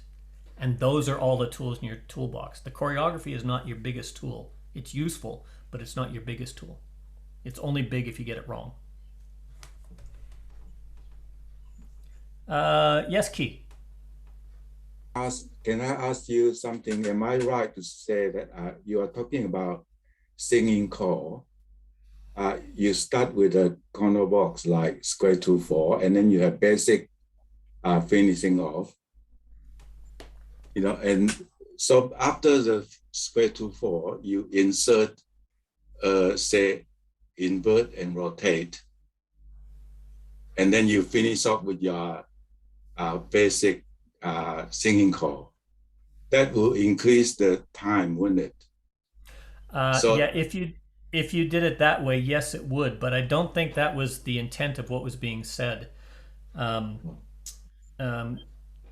This is what Daryl was saying. If he's doing a singing call and he has something that he wants to feature, but it ends in the wrong place, he could insert one of those very simple invert and rotates, like from an ocean, or sorry, one of those simple rotates, like all 8 circulate twice, to put me in the right place for a singing call. Daryl, you may want to clarify that because I think this is more addressed to the comment that you made. Typically, I know the movements that are going to take up, that are going to what do you say, flip-flop or turn 180 degrees. You take something like relay the deucey or 8-chain-4, all 8 circulate twice, which is a 0, like those things. I will set that up ahead of time. I might call a figure, call a figure like all 4 couples promenade half. Well, I've just taken care of it, haven't I? Heads square through 4, do-si-do to an ocean wave. Boys circulate, girls circulate, all 8 circulate. Now I've done my all 8 circulate twice, swing the corner and promenade. But what I did was I used that flip-flop, as you want to call it, with the head, all 4 couples promenade half before it. And we have other things, you know, that as far as that's simple, quickly done setups just specifically for that. What if you said heads pass through, cloverleaf, double pass through, leaders partner trade, 180 degrees, just like that. And it's done quickly. And now you can do that 8-chain-4, or you can do the other movement that's to turn it back for the swing and a 16-count promenade. Now that's a small thing. Dancers forgive us a lot these days for having that half promenade or 3/4 promenade and things like that. But it's not the big things that are going to set you apart. It's the details. It's those small things like that that make the difference between the very effective caller and the ones that are just up there doing the job. I'm sorry, it becomes important. Oh, I agree with you, Daryl. It's absolutely important. And just to add on to that, not only in setting up your singing calls, I'm the type of person, I do not like to sight call singing calls. Some people do it, and I absolutely flabbergasted how they can do it, because I cannot. I like to have them prepared beforehand. In patter, for instance, if I set up a corner box, exact, heads square through 4, and I know I'm listening to my music and I know I've only got so much music left, but I've got a little sequence or something, I might do that invert and rotate, star through, pass through, bend the line, star through. That's inverted and rotate. I'm there, everybody's opposite their home position. I can do the Allemande left, right, and left grand and end at home. These are, if you understand what they do from where you are, this is how you can use them more effectively. They're also good for building in time to allow you to get the promenade. How you use the tools, you know, it's like if I give you a hammer, I can show you how to use a hammer. But using that hammer, you're going to learn how to use it for finishing nails. You're going to use it for carpentry. You're going to use it to, you know, break poles or knock down walls. There's 100 ways to use a tool. All we're doing is showing you how that tool can be used. How you use it and master your craft is what you're going to do. And as was said earlier, start small, build a good foundation, and work with that. It's all about the dancers. It's not about how clever your choreography is. Give them the experience and use it. Keep it simple. Keep it simple. Absolutely. You're going to have plenty of things that you have to deal with without having to do that. And I do. I keep them short and simple. Heads promenade half, sides pass the ocean, extend. You know, I've done my square through 4 after turning it. Relay the deucey just comes just like that. And the time comes out with the promenade perfectly. Mel, you did a very thorough, very thorough presentation on this, and I was impressed. I just don't think that I could keep up with all of that. But of course, understand, no, a sight resolution caller is not going to be as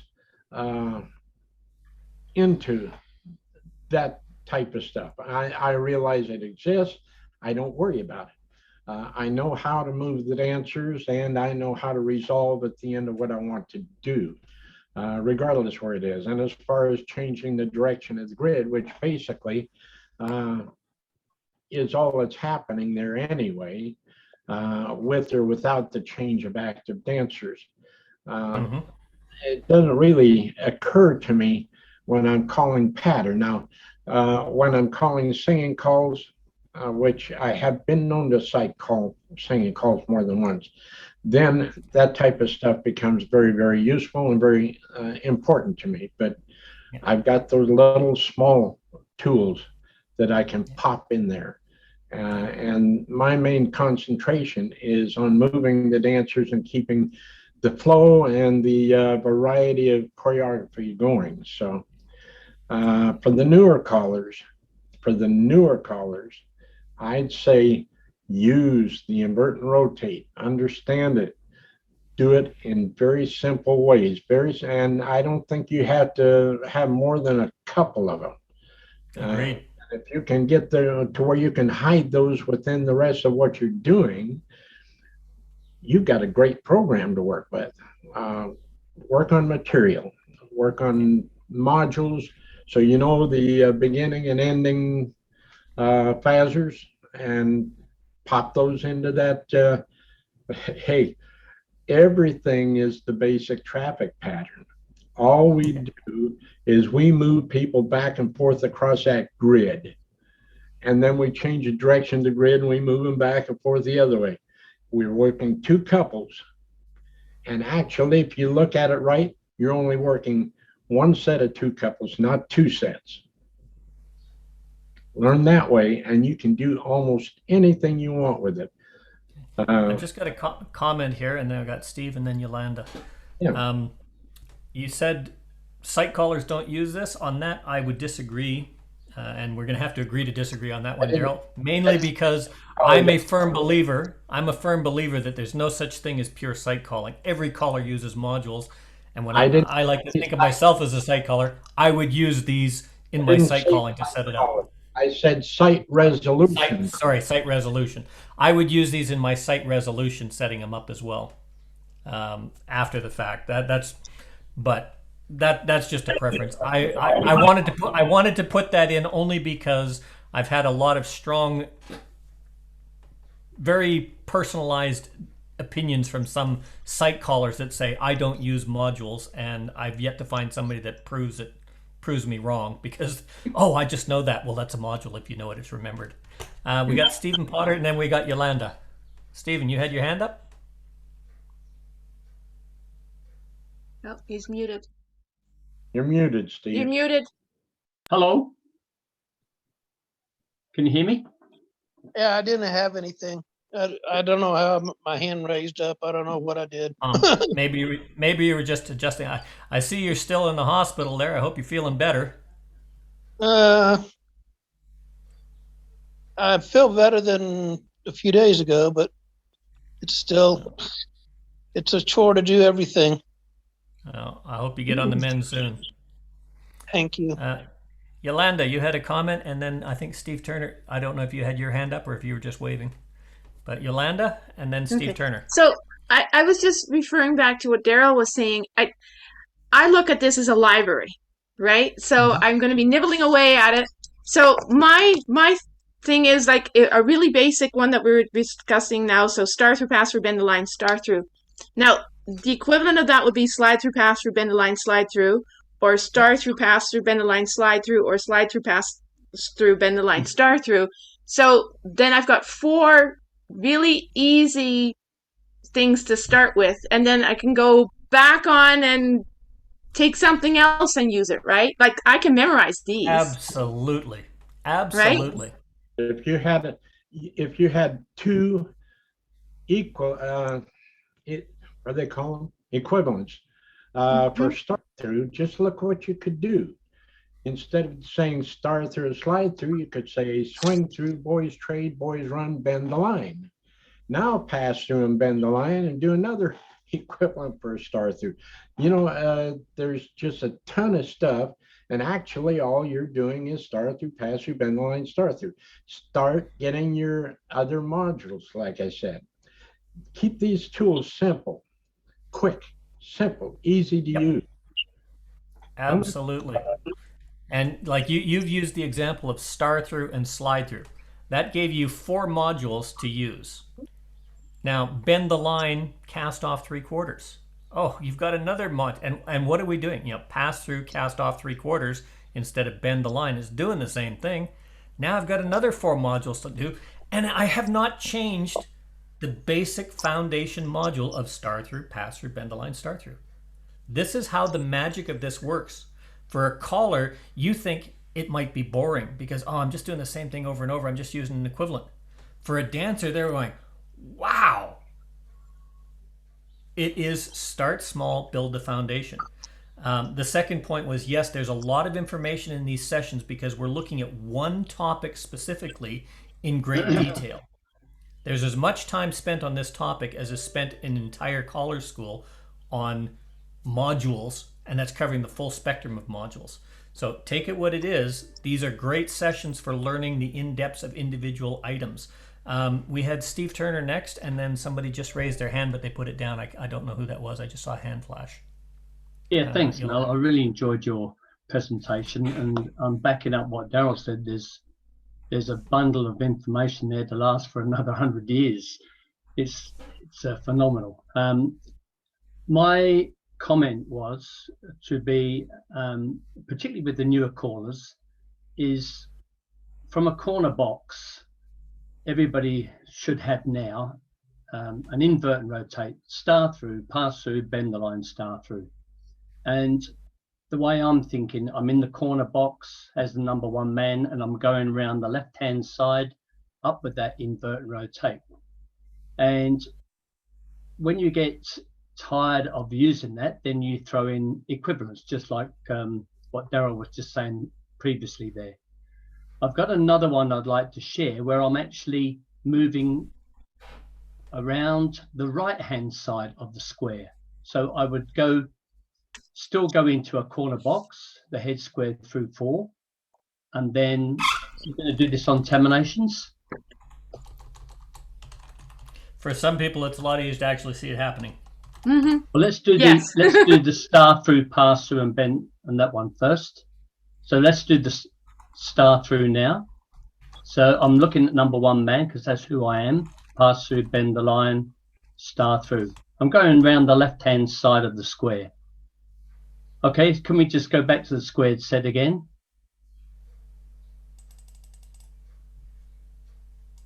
So the head square through again.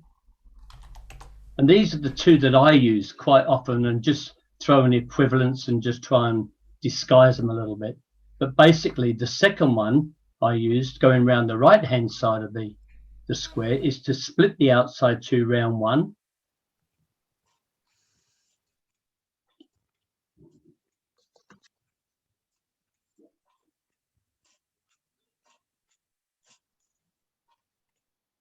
Make a line, then pass through, bend the line. It's basically the same sort of traffic pattern, really. Pass through. See, number 1 man's going around the right-hand side now, and the ends fold. It's kind of different. It feels nice. Yep. And all the hands are available as well. So I would highly recommend for the newer callers using the invert and rotate is to use the standard one, the star through, pass through, bend the line, star through, and then try this one going around the other way. And if we're looking for hang on 1 second.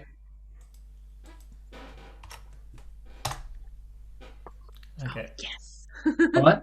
So if we're looking for variety and having the dancers experiencing moving around the square and us keeping control, there's 2 easy invert and rotates going to the left-hand side and to the right-hand side with a little bit of difference, and they're easy, small, and I can remember those forever and a day. Yeah. One of the other things I would like to note on that, Steve, if I may. Yep.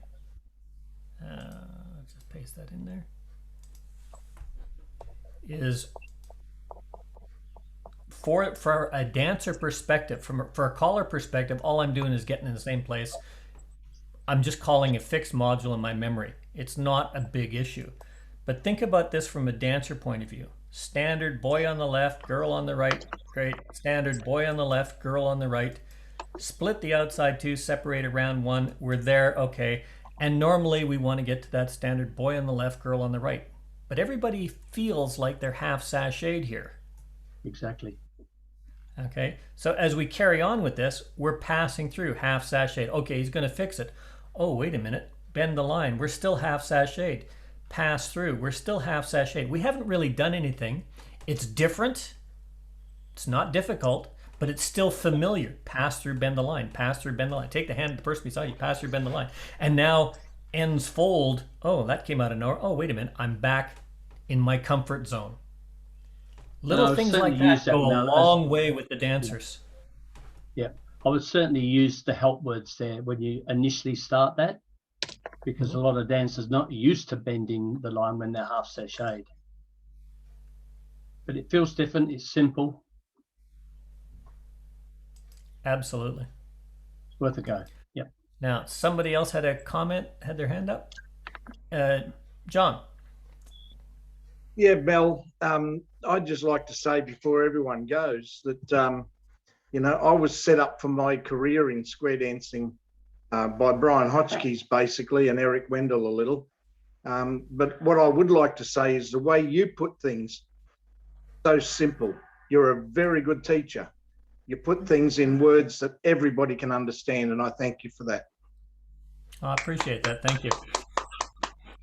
It is one of the things, but I also do want to encourage, like what Alan said, what Barry said, what several other people is. Let's not get fixated on terminology, but it is very, very important that how I may say something may have a different connotation. And I take this back to the very first time I went over to do a caller's workshop with Alan in Canberra when I was talking about a tip. And all the new callers there were waiting for this square dance tip to make them better callers. And they were waiting for me to give them this tip, where I didn't realize that over here they call a tip a bracket. So they're all waiting. Every time they go to the table, they'd get the pen and the paper out waiting for me to give them this big tip.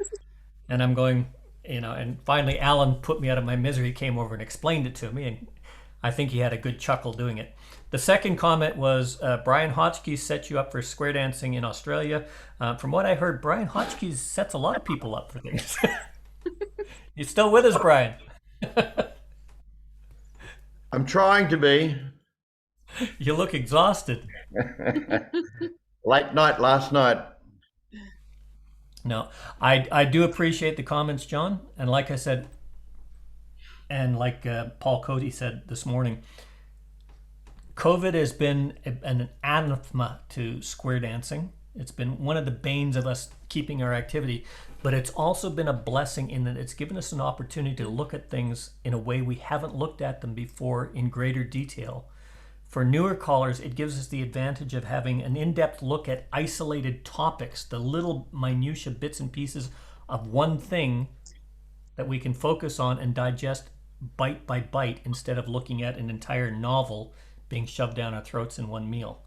These are great advantages that hopefully we can take home and learn from. But I want to really, really, really stress the message that Daryl, Barry, and many others have put out there. Start small. It's about the dancers. How complex, or you have to understand it to use it. But you don't have to understand everything. Start small, build a foundation, and present it for the dancers to have the maximum excitement, experience, and fun learning. Because it's all about them. It's not about our complexity and our choreography. It's about the dancers. And if we want this activity to survive, we've got to change our mindset back to keeping it simple, keeping it fun, and building from where it was to where we want it to be.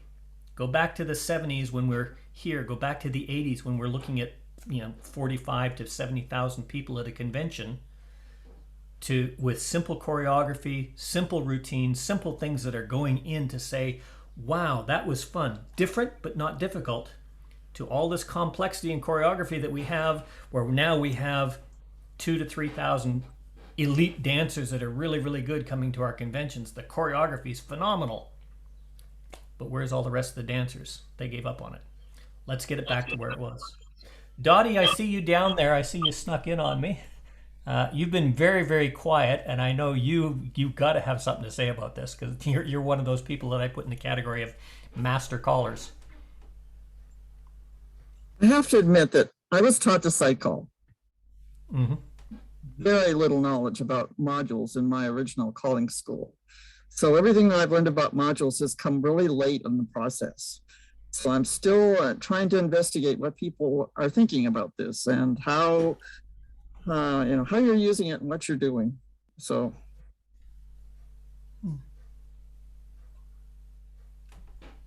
Good. You find yourself coming back to set traffic or set flow sequences.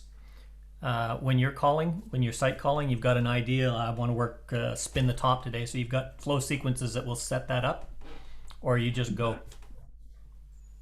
I do a lot of things, and over the years, as I've been investigating stuff, I mean, some of you may know that I edited the set module resolution systems document, and I learned a lot of stuff, a whole lot of stuff doing that.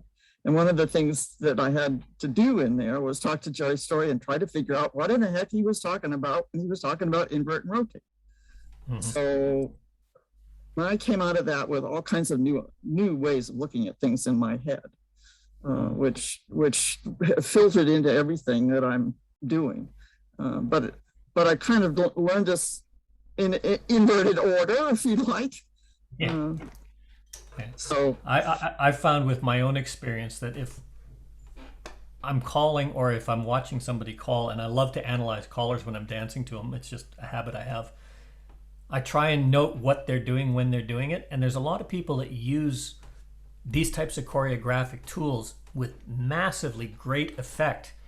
And sometimes, like Howard does this occasionally, I know Brian does, Barry, I've danced with him a number of times, and I can say, that's what he's doing, that's what he's doing, that's what I'm doing. And it's such a common feature of their own calling and their own persona that half the time I don't even think they're aware that they do it. It's just part of what is good flow and good sequencing. And it's always a treat when you find somebody that says, wow, you did this. I did what? I didn't even know it. And they suddenly realize, oh yeah, okay, that's what it is, which is kind of like what you're saying. You do this all the time. I've seen some films of you calling, and yeah, I can see it. But then you discover, oh, that's the tool I've been using. That's okay. Well, I never realized that's what it was called, but yeah, I know how that works. I just use it. It's a great discovery, which pulls back. When we find tools like this, like Steve's little module that he gave us, take that, log it down, write it down someplace, put it aside so it becomes part of the repertoire. Because all these little gems, the last thing we want to do is lose all this material that's out there. There's a lot of really, really good stuff out there that we can capitalize and make our own. There's no such thing as copyright laws with square dance choreography. This is the rule of Mel Wilkerson here. Don't take it as gospel or legislation. There's no such thing as plagiarism when it comes to square dance choreography. There is such a thing as researching into your repertoire, which is the Australian term for blatantly stealing somebody else's good stuff, which I do all the time frequently, and I love to acknowledge the people I steal it from. So have fun with it. So let me tell you that some of these little figures you just gave us are going to turn up in the teaching resource that's online. Well, all of these and all of the rest of the resources, that's why I'm so thankful to Mark Hart, because he's put a catalog together of all of the class sessions, all of the Don Beck and Dan Like sessions, all of these sessions that we do here in the ASH series, so that they are all still available and they are being referenced. A lot of these things are up with links. Barry Wanson does Behind the Mic magazine. That's got a lot of modular resources. There's a lot of calling magazines that have disappeared because nobody's kept them going or put the links to them. So kudos to everybody that's involved in that and any of these databasing resources things. Very, very thankful for you guys doing that. Mel? Thank you, Mel. Where are you going to put all these sessions archived? I'll post the link in the chat. Just one second. Go ahead, Alan. I was just going to say the reason why all of these sequences work is that the suggestion that Steve made works because you're carrying your corner with you. So when you think of that original invert and rotate, you star through, everybody has their corner. They're carrying their corner with them, and they travel, as Steve said, to the left around the ring. And so there's no reason why you can't go the other way, still carrying your corner with you, knowing that you're still going to invert when you get there, or you'll do a double rotation, or you'll go all the way around like Steve did. So you could just go halfway and set up the box halfway around as well. Mm-hmm. So the reason why it all works is because you're actually carrying the corner. So Steve has originally also suggested that there's no reason why you can't do that with your right-hand lady. If you want to set yourself up with your right-hand lady, and then take her all the way around wherever you want to go, and eventually do a star through, pass through, and trade by to your corner. So they can be used in various ways. And the fact that you don't know that it's an invert and rotate's not important. What's important is that you understand what's happening. Yeah. Absolutely. It's what I was saying in the presentation. Although I like the term fixed points. I picked up that term when I was starting to call. It's one that I got from Al Stevens and all of those when I was learning to call with ECTA. And they used the term fixed point, meaning a corner box, at that time a zero box or a zero line, because from there you can do an Alaman left. Your square is resolved. That's a fixed point. So you can always fix it when you get there. I use those terms as the basic foundations for these. But the principle of what you're talking about can apply to a corner line, an opposite line, whatever line. If you're going to use these, all you have to do is be aware of what it is you're using. And as was noted, the pairings. If you have one couple paired, one couple not paired, and you use the invert, you may have to make a little adjustment. I did really like the way Daryl was using invert in his setups. Yep. So he's taking a get-in that is an invert. Yep. And that's the way he found it feel most useful. And I agree with him. That's an excellent way of doing it, yes. And it's absolutely brilliant when you talk about equivalence. You know, heads promenade halfway, sides are right and left through. All four couples promenade halfway. However you set that up, just doing that from a caller's perspective, what have I done? Circle left halfway. From a dancer's perspective, wow, I'm looking at different walls. I've done a different type of action. I've got there differently. What's he going to do next? Heads square through, or heads touch a quarter, boys run, or heads promenade half, past the ocean, extend. It's all just a square through to the caller. It's a get into a corner box. From the dancer, it's three completely different dance sequences, even if everything that follows on is exactly the same. It feels different. It's unique. It's a wonderful experience for them that's different but not difficult. We had somebody at the bottom. I don't know. Was that your hand flashing, Barry? Or just no? Okay. Oh, coffee. Daryl. Yes. I'm not going to be on long. I'll already apologize for dominating most of the discussion here. Sorry about that. Don't. It was a nice presentation. It really was. And I don't mind saying that I'm a little bit nervous about talking about all that stuff when I see some of the others that are on here that I think are so good at what they do. That would be Barry. How the hell do you say your last? Never mind, Barry.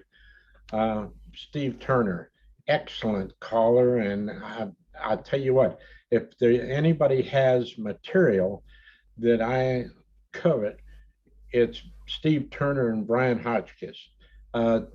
Treasure those guys, treasure them, because they really know how to do what we do. And I think that what they probably do is keep it simple and entertaining. That's all we have to do. The dancers that want that hard stuff, they should be far and few between. The problem we have in the activity right now is it's gone the other way. The only ones that we're keeping are the ones that want that hard stuff. Yeah. We're gonna have to open that other door and start keeping the others. But folks, I have to go back to my full-time job, which is. You've muted yourself, Daryl, but say hi to the boss.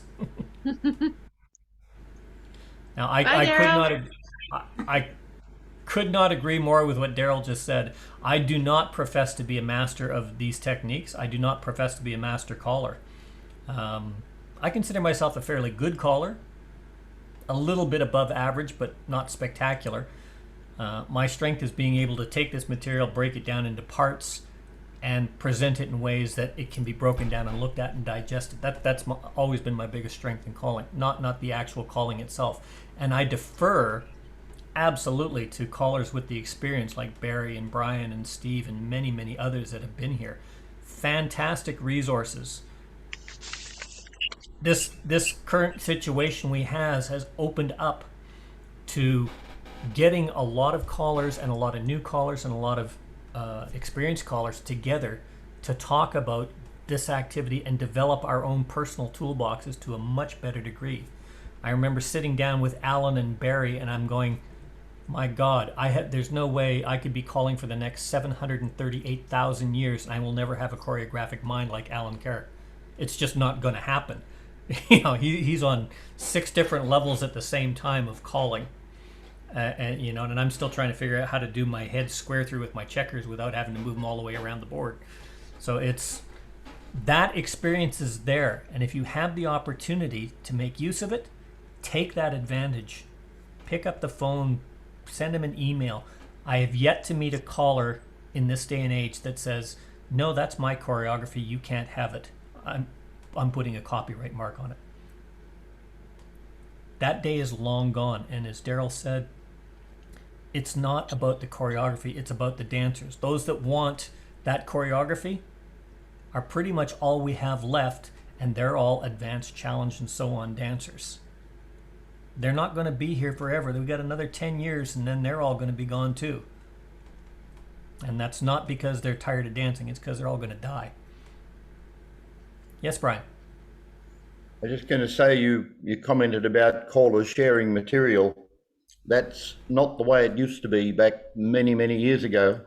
When I first started, when I first started calling, I can remember going along to a dance and hearing one of the top callers of the time calling, and he did something that was, I thought, very interesting. And I went up to him and I asked him about how he had done it, what the idea was. Because back in those days, we didn't have modules and those sort of things, or we didn't call the modules anyhow. And his response to me was, I had to learn this by myself and you do too. I'm not going to share anything with you. Yeah. And like that was just the general idea that callers had back in those days was really terrible. Yeah. I remember when stars were a focus, the emphasis callers of going back in the early 80s. And that simple figure was that heads make a right-hand star, to your corner make a left-hand star, in the middle make a right-hand star, make a left-hand star with the outside two back, basically a star the root. Wow, that was just such a wonderful thing that you're going on. And then that sort of took it into head square through, right-hand star, left-hand star, halfway back and 3/4 all the way to your back home. So much work done with simple stars and simple choreography that gets so complex in the traffic pattern, but is so easy to dance that nobody wanted to share that variation. When you go into fixed sequences that go back before the 1950s, I was reading some of this, that traveling caller made his debut. That sequence didn't get done until that caller went there and he could steal what somebody else was doing. This is how new things were introduced, and they were very, very closely protected. I thank God those days were over. We almost went back to that in the 80s. Sight calling was a great invention. It was also, in my opinion, one of the big downsides of square dancing, because somebody developed this mentality of you don't have to understand choreographic mechanics, you don't have to understand all this stuff, you don't have to understand all these formations, all you have to do is be able to resolve a square, get out and call, and then just call whatever you want. And a lot of the important stuff was left behind. I'm a firm believer site resolution is a very, very small part of call. It's important to get the dancers home, but it's a very, very small part of what you need to know to be a successful caller. So that's just my opinion. And I've always worked on the philosophy, Mel, that if you compare yourself against the top callers all the time, you're always going to come up short. And it doesn't give you the sort of drive that you need. It's always better to assess you against yourself and say, did I do better today than I was doing yesterday? And so that's always going to work the best for you to climb up and be the best caller you can be. And not all of us are cut out to be top entertainer type callers. It's how good a job you do at your club level and how you hold it together. Well, club level is where the calling is important. That's where this activity is going to survive. Conventions and festivals are nice, but without clubs, it's not going to survive. And without callers to do that, it's not going to survive. And unfortunately, I'm speaking from a position of knowledge and also detriment. As I said, since I moved to Australia, I moved into an area where, despite trying for over 10 years, I cannot get a club together to dance here. There's just so much other activity and so few people in my area that I can't get a club together. You can do an open party night, no problem. But if it wasn't for guys like Barry, Alan, Brian, and various others and clubs that have invited me to come and call at them or activities, I wouldn't have called. I've called, what, maybe 3 dozen club dances thank you, in the Mel. last 10, 15 years. And all to the Australian cousins that I haven't seen you for a long time. You're always welcome, Keith. Always welcome. We are both fighting this COVID at the moment. So hope to see you all very soon. Yeah. Yolanda, did you have something to add? Oh, sorry. Go ahead, Barry. I was just going to say to Key, I think that you guys over there in New Zealand are doing a little bit better job than we are here in New South Wales at the moment. Oh, it's blowing up as well. It's all because of the Sydney people coming. Well, we want to send them all over to New Zealand. All the ones who are not vaccinated, send them to New Zealand. Oh, you sent all the criminal over before, and now the COVID. Yeah. We were going to, but they feel a little sheepish getting on the plane. We'd like to tell you a New South Wales Premier too. She'd probably make a good job in New Zealand. Yeah. Yeah. Brian, I particularly miss you. Because and we digress into politics. 2 years ago, you're supposed to come. I know. This year too. And we are still next year, hopefully. I hope so too. Yeah. As do I. Linda, I see you in the background there. Are you with us, or are you just hiding in the back? No, I'm here. Have you had the opportunity to use any of these tools? I know you got back calling for a while. How's that going down your way? Wait a minute. We're shut down, Mel. You're all shut down tight too, are you? Wait a minute. Which Linda are you talking to? One in Oz or me? Okay. Yeah. No, we've been shut down since June. Oh, bugger. Linda is in the area in Sydney that's, I think, in the hotspot area in Greater Sydney. Oh, I thought you were outside of that. I didn't realize you're right in the thick of it. No, I'm in the Blue Mountains. Oh, yeah, in the Blue Mountains, yeah. Just out. Yeah. Just out of it, yeah. It raises the question too, whether we're going to go down the route of are you vaccinated before you come to a dance? We're going to be facing that question shortly. I can see it coming. Yep. Well, what was it, 1908, 1918? You had to have your smallpox vaccination card. You had to have your influenza. You had to have your immunization cards and show them before you could go to events or movie theaters or anything else. So it's not a new concept. No. It's, you know, it's what we call the it's inconvenient for me concept, so it doesn't matter. You feel slightly intrusive at the moment. We still run temperature checks on everybody coming in, and you are sort of interfering in their personal sort of space a little. But at least everybody seems to be reasonably happy with that because they know it's for their own benefit. Yeah. But I was just going to say. Sorry, I thought you were finished. Sorry, but I didn't mean to cut you off there. That's all right. Go ahead, I said Malcolm. over in the UK, we're pretty much getting back to start back in September. There's been nothing up to now, but pretty much most of the clubs are all starting back in September in a full force. I mean, it helps. There's about over here the population is about 80-90% have all had their double vaccines now. So even the first jabs are over 90% now. So I think they are saying that as long as you've got your double jabs, then you're more than welcome to come back to the clubs from September onwards. Yeah, Go ahead, Yolanda. I was going to say we were planning to open up and in the beginning of September, and the numbers went up, and everybody is just being told no.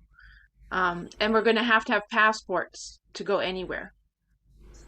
The government is putting that into production as we speak.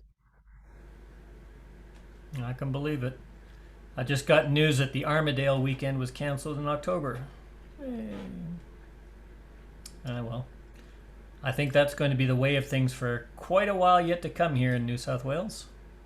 I doubt very much whether in New South Wales we'll be back dancing before next year, even under the assumption that some things will change with a higher degree of vaccinations. Still, the possibility of transference is going to change the regulations, and I think those regulations are going to be in place for quite a while. It's a shame. I think you're absolutely correct, Barry. I look at it that the fact that we only started back this year for us in January. We had January through May, and that's all we've had, or February through May, and that's all we've had. And the hard work that we did to get beginners, unfortunately, it's all gone down the tube. So it's a matter of when we do start, it's back to the drawing board to get everything going again. It's very, very tough. The problem is we don't have many choices in it. That's the way it's got to be. Yeah, that's the reality of the times. Key, I put the link to the Orange County Collar website in the chat. Or is Key gone? I think Key left. Yeah, I hope he got it. he's not here now. I hope he got it. Anyway, does anybody have any other comments? Anything that they would like to add or look at in particular? As I said, within the documents, there's a lot of material there. There's a lot of modules that show the concept of right rotation, left rotation, invert and rotate from lines and boxes. However, start small. Start with the foundation module first before you look at anything else. Use the techniques, use them well, and develop them before you build on them. Hope you found it useful or enjoyable. Yes. Well, I'm already amazed that I can understand what you're talking about. Because if you'd given the same presentation last year, it would have gone way over my head. Yolanda, what was it? It was a year and a half, almost 2 years ago, where you were writing like mad. Oh no! That can't be done. That's a corner box. I want to set up a Xero box. I mean, that wasn't all that long ago. Yes. You know, well, or writing feature modules or online line mentoring through the exercises. That was not that long ago. No, and I've been very lucky that some of the mentors have been willing to play checkers with me and been patient on weeks where I have to do housework instead of homework. You know, but sometimes I need, you know, when I have a week where I have to drive people around for medical reasons and stuff like that, that's when it actually sinks in. You know, when I have some time off. But yeah, no, like when, you know, partner lines and stuff, and one P, 2P and stuff. I didn't figure that out until Bob did his presentation. And then it's all those little building blocks and it's like, oh, okay, so that makes sense and that makes sense. I don't have it all memorized yet, guys, but I can understand what you're saying. I remember the one presentation where we were talking about lines, like terminology. We talked about Xero lines and partner lines and 1P, 2P lines. And someone said, oh, I've always wondered what a 1P, 2P or a 4P, this stuff doesn't make any sense. Until we put it up and said 1P, 2P. There's number 1 and his partner, number 2 and his partner. That's the line. Yeah. And it's whoever the couple on the left-hand side of the line is your start. So it could be 4P, 1P, or it could be 1P, 2. Oh, is that what you mean? It's a Xero line. Yeah. But what's a partner line then? And I'm going, oh, So it is, that's why I stress, the terminology itself is nothing to get fixated on. It's only important that when you're conversing with another caller or with dancers as a reference point, that you know where you're coming. If you're fine and comfortable saying a 1/2 5LW and the other caller knows what you're talking about, great. Or if you're more comfortable saying a left-hand wave swing through, then that's fine too. Or a boy-girl wave, that's fine too. If you don't like saying cornered box and you say a head square through box, I know what you're talking about. That's a reference point to start, and that's what's important, that you know where you're talking about and what you're talking with the other person. I Yes, don't think John. it matters whatever you use, whatever choreography you use, you have to present it well. Yep. You have to present Absolutely. it with good timing, good enunciation, good diction, good projection in your voice. Make it worthwhile for the dancers to hear and dance to. And like as we were saying in the session last night, if you get the opportunity to record yourself and then dance to your own calling, you'll learn a lot of things that you wish you hadn't. Now, before we go to John, I have one question. Barry, you got your hair cut. Is it just me, or does Barry look an awful lot like Colonel Sanders right now? No, Colonel Sanders is dead. Good point. John, you had a comment. Yeah, as I said earlier, I learned all these terminologies when I was going through the caller schools in the late 70s, early 80s with Brian Hotchkiss. And I am still confused of the new terminologies that Caller Lab brought out. I'll stick to my old ones. They're the ones that I know. Even though I use modern terminology in BTM, I have to be honest, I don't use it in my own notations. I go back to the old notations because I can do a lot more with the concept of a B14 or a B1C and a 1P, 2P or an L1P. To me, I have a lot more chance to work with those. Absolutely. You guys carry on talking. I'll be right back. I just got to deal with something. Okay, you can come back. Yeah, I'm sure you just mentioned one or two things I haven't heard before. Yeah, well, we've had over the years, the evolutionary process in naming formations has really changed. We had nothing originally. There was no specific notations. And then, of course, the concept of a B14, a box with number 1 man facing the corner, the number 4 lady. So that came, that was a B14. Then Bill Davis decided that that was too complicated. He simplified it to a B1C, which is box, number 1, corner. And then, of course, then we became down to Xero box and Xero line, which had a degree of common sense as well. And now we have a corner box and a partner line. I wonder what's going to come next. Yeah, I started with Xero boxes and Xero lines, and I just found it really confusing. I much prefer partner lines and corner boxes. And of course, if you stick to the strict English, then Xero box means you don't have a box. That's right. It's no box. It all depends upon what works for you. That's the important thing. If corner box partner line works, that's fine. If zero box zero line works, that's fine. If any other notation works, as long as it works for you and you know what it's doing, that's all that matters. When I went to color school and it was all this zero stuff, it was like that was way too many zeros.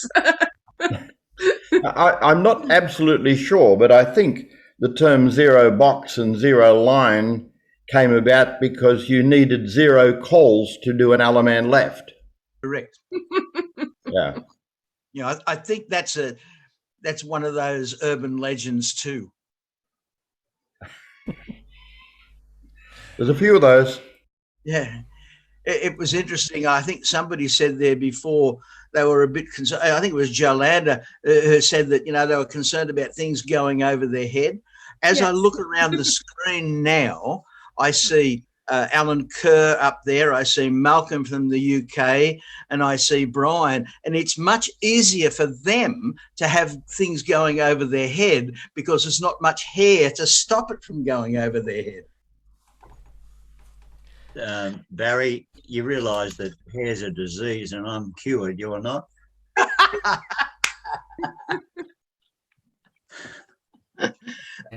It's good to have friends in this world. If you're interested in the nomenclature that goes on with some of those things, which were very, very common, I noticed I was given from Mike Turner a whole bunch of cue cards back when I started, when he passed on. I was starting to take over his club in Ottawa.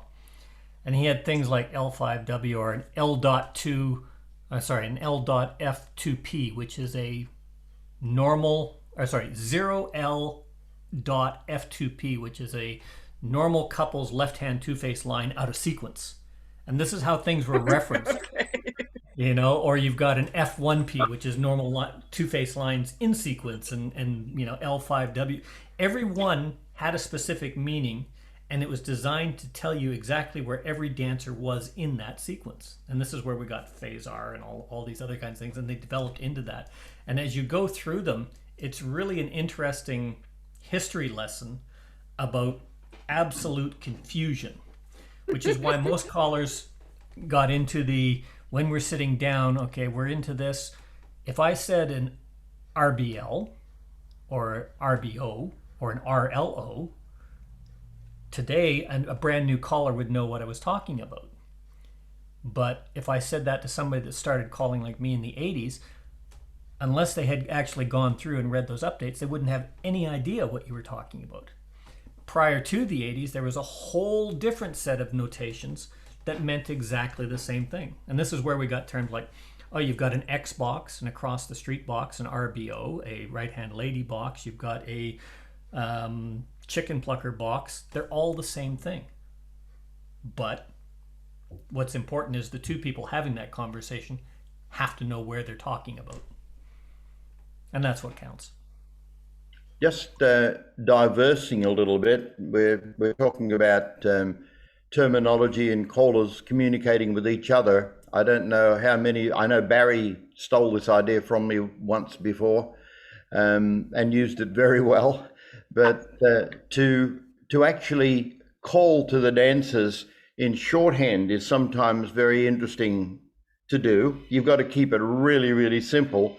And I usually start off by telling the dancers that when callers write to each other, we don't write everything out in longhand. We use shorthand terminology. And if we have to know the shorthand terminology, then maybe you should too. So I'm going to call a little bit in shorthand. So when I call HCR and LT, you'll know that that's a head couples right and left through.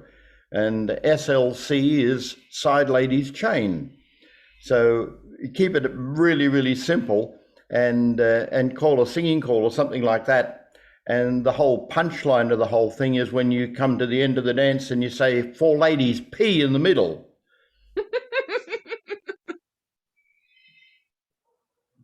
Works really well. And of course you add a bit of Facebook and say, are you okay?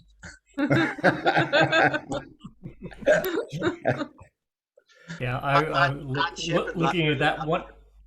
Sorry, Barry, I didn't mean to jump on you. as I say to Brian, Art Shepherd really enjoyed that when you did it in New Zealand. True. I was looking at Rich Reel's note pages there a while back, and for the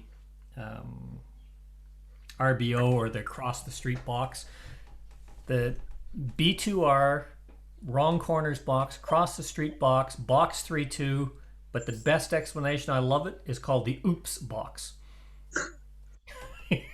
This is what these things are called, you know. And if you want to have a good laugh, and it's also a good study because there's a lot of really good material there. But what's Rich's site? Is he dosing? No, that's Paul. All8.com. There's a lot of good historical notes on all8.com as well. So there's a lot of really, really good material in there. I'll type that in there. All8.com.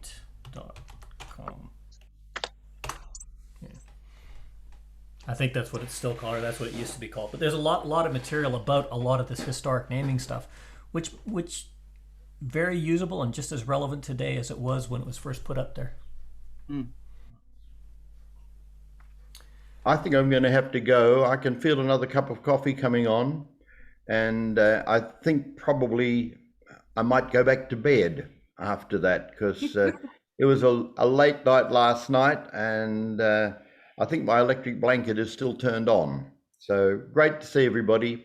Thank you for coming along, and wonderful session, Mel. You did a super job. Thank you. Yes. Brian. Thanks for your support, Brian. Much appreciated. It's nice to know that your electric blanket's turned on. At least there's something turned on there. I knew you'd come up with something like that, Barry. You left it open. Yeah. He's great fun to work with. Thanks, everybody. All the best. Bye, Thank you, Brian.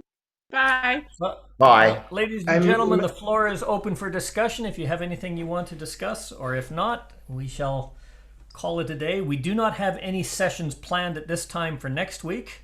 Next week is a holiday in the States, and I was actually thinking about maybe taking a weekend off. We do have coming up, that hasn't been determined, but I'll be posting it on Facebook if I am going to not have a session next week and give everybody a weekend off. But the next session that we have planned is September the 12th. We've got Bob Elling and Reinhold Rodig coming in. If you remember, Reinhold came in and gave us a presentation on Colorama.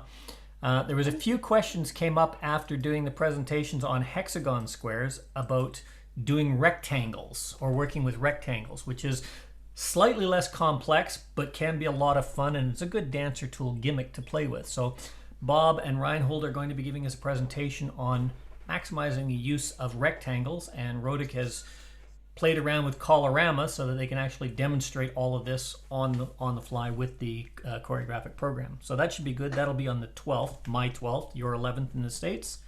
So I look forward to seeing everybody there. And if I am going to be doing a session next week, I don't, as I said, don't have anything planned yet, but if I am, I will be posting it up on Facebook probably Wednesday, what would be in. And as always, any suggestions or things you want to look at will be most welcome. I did have a request for doing sessions on plus and advanced teaching. I've always tried to keep these sessions into the foundation fundamentals using the basic and mainstream program. So if I am going to do something like that, it'll probably be a separate session because it's a more select clientele. And as I said, I have not called advanced other than bits and pieces at convention in quite a while, so I'm not really comfortable with my advanced at the moment, and I only call up to A1, and I would definitely not even bother trying to try challenge. But if you do have suggestions or you have somebody you want to hear present, by all means send me an email and we'll see what we can set up. And if there's any topics you want, let me know. Well, you were saying that whenever you get something, you need to check it before you use it yourself. Absolutely. I learned very early in my career when I was getting Barry Wanson's little note service on cards, cue card service, everything had to be checked. Yeah, I was just about to say, yes, that is absolutely true. And I would especially say that about material that I write. one of the things that happens with any material, and when I do a lot of these things, I'll research and I'll pull out and I'll type. When I was looking at rotation on these modules, I would type one module and then I would type another module and type another module in sequence.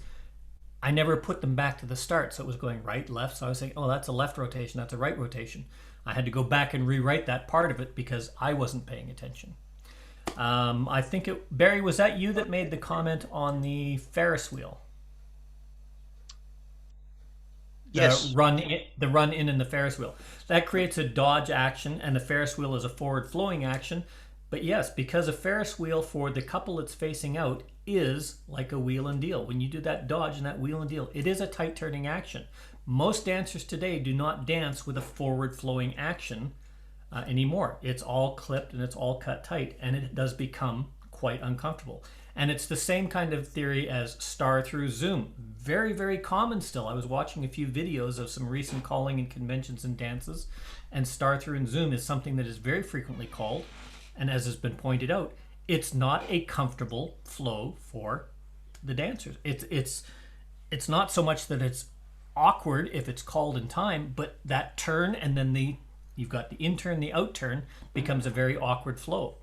You can blend into it, but then it's just basically a touch hands pass through and cloverleaf. And if that's what you want to do, well, then just call pass through and cloverleaf instead of star through and zoom. You know, these are the kinds of things that if you see these things happening, make sure you put a note on it. If you copy choreography from resources like CedarNet or all8.com or any of these other things, or even Cal Campbell singing calls, Jeff Priest singing calls, all of these other, Jim Mayo, Ed Foote, all of these callers are wonderful, fantastic, experienced choreographers. But a lot of this material was written back in the 70s and 80s when it was perfectly normal to sacrifice that slower, easier, smooth style for the fun, the excitement, the jerk, you know, that technical, yes, we can do it from here.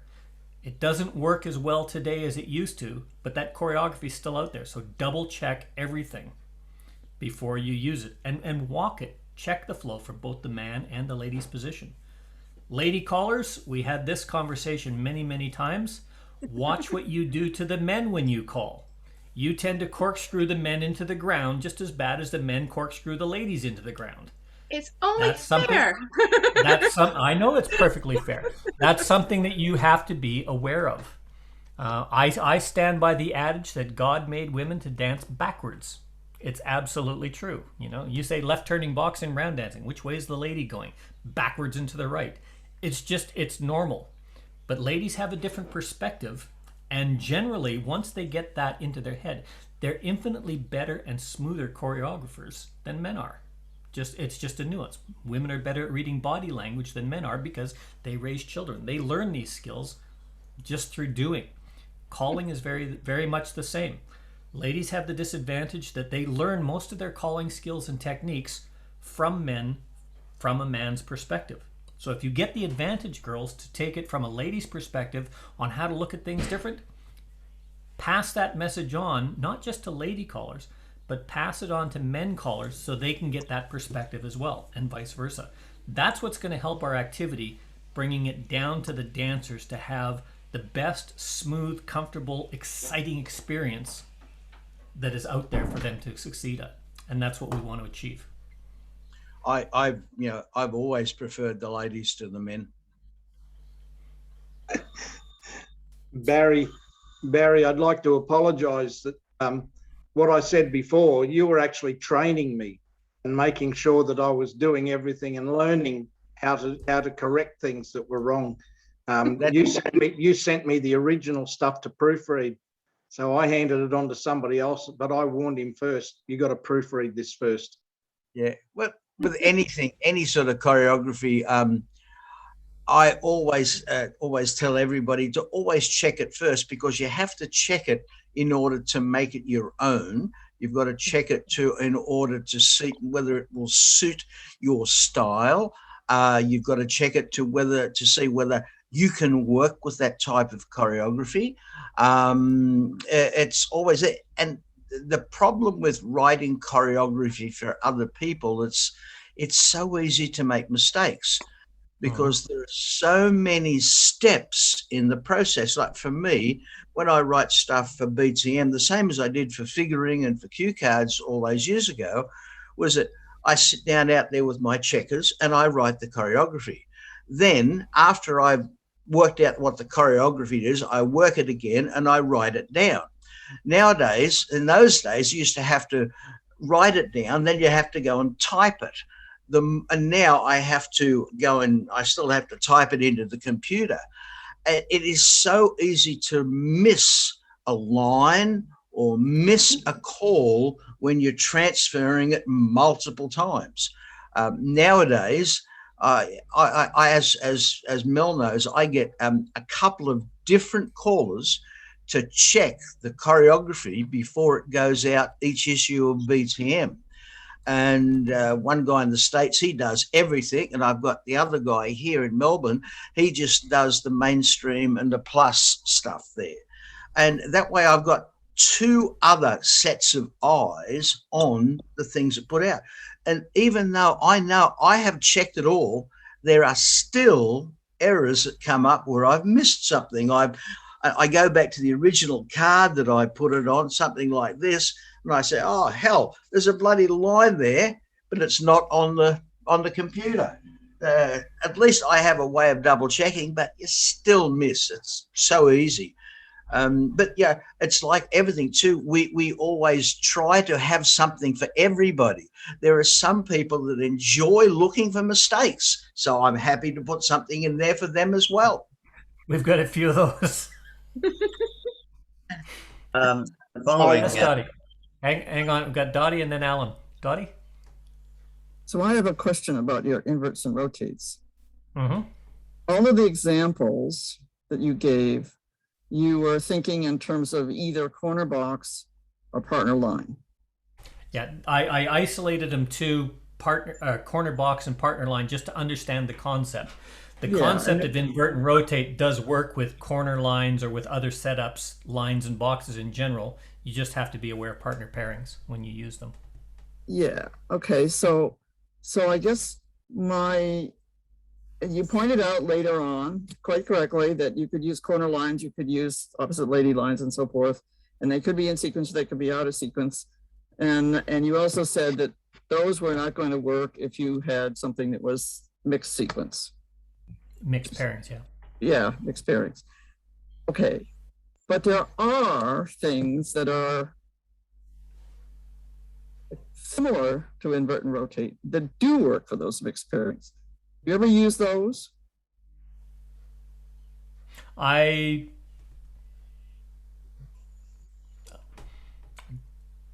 to think really hard.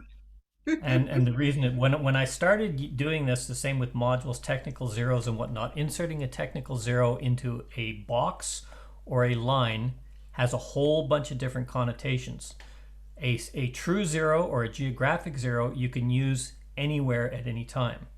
A technical zero is a caution, which is why I was taught and why I say start from a fixed point, corner box or partner line, because they will always work for that, because even if it does change it, it's going to be the same phasor state and the rest of the sequence will work from there. When you change it partway through a sequence, for instance, head square through corner box, that'll work. If I do a slide through, I'm a corner line, I can come back and get out of that corner line back into my corner box, it will work. But if I do swing through boys run, bend the line, now I've got one paired, one not, it's not going to work because I've now changed it to a right-hand lady or a pass-through trade by away. If you're aware of that, it will work, but you have to be aware of it because you have to be able to apply the fix that goes to it. And what you're saying, I believe to be true. Off the top of my head, I cannot find any right now. But if you do an invert, or if you do a rotate type modules, they will work anywhere. If you do an invert module, some will work, some won't, and that's why you have to double check your material of what your starting point is, because you can have so many different box variations. when I look at these from a modular concept. And that is basically, I've got a sequence in mind, or I've got something in my mind. I could be doing isolated site calling and having a few focus modules that I want to throw in. So I always try and set and prepare my tips beforehand. So I've got 2 or 3 modules, and I can site call. And when I want to refresh or look at something specific, I'll pop a module in there. So if I'm going to do spin the top as an example, my invert and rotate module will have the movement spin the top in it. And I will use it just to add that variety. That's how I use them. I don't like to throw these things in anytime I got a box, anytime I got a line, because for me, it confuses me. As I openly and freely admit, I have probably about 30, 40 more years before I develop my calling capabilities to the point where I consider myself to be a really good caller choreographically. I figure I'm pretty good, a little bit above average, but I've got a long way to go to develop my skills to that point. I don't know if that answers your question. I'm not trying to dodge it, but yes, some will work, some won't. Okay. You have to know what it does in order to be able to use it effectively. Most times it's a 4 ladies chain result when it doesn't work. Yep. Pass-through trade by, excellent. That's a better explanation. A ladies chain result rather than a pass-through trade by away. Yeah. The other solution is that you still call your Alaman left, but you shorten your right and left grand, because that's on the third hand. On the third hand. Yeah, and that's what I said in the presentation. If you're not aware of it and you do it, like if you don't see that pairing and you call that pass-through trade by to fix it, or you don't call it, you've got to be able to watch that sequence pairing so that you know on the third hand. And a lot of callers, you know, because you might miss it and say, but on the 6th hand, or sorry, on the 7th hand, swing your partner, and they're going, what, you know, so. Are you finished? Dottie, were you finished with your comment? Sorry? I was just checking whether Dottie was finished with her comment. Yes. Is it just me, or Alan? When you start periodically, you get to the end and then you stop, and I think I might have jumped in on you a couple times because you're freezing up on me. I don't know if your bandwidth is low or it's just my machine. If Dottie's finished with her subject, I'd like to raise another one. When Ed Foote did his presentation and he did diagonal pass-throughs, effectively crosses, I started working with that and tried to figure out whether, if you're doing a wheel and deal, whether it's better to have a boy cross or a girl cross. And even if you reverse the 2-face line and go the other way, I still couldn't figure out whether it was better to have the boys cross or the girls cross in terms of dance action, because to some extent, when the boys adjust by putting the lady in front of them if you do a wheel and deal and the lady crosses. But then again, the boys' hand is free if you want the boys to cross. But yeah, I'm not quite sure which is the best flow. I couldn't figure which is the best flow. I think with both of them are a forward action and one's a static action. So as long as your forward action is not causing a chop, if you're talking about lines facing out. I was talking from 2-face lines. Yeah, sorry, 2-face lines, but getting to a line facing out. I'm just setting that up right now.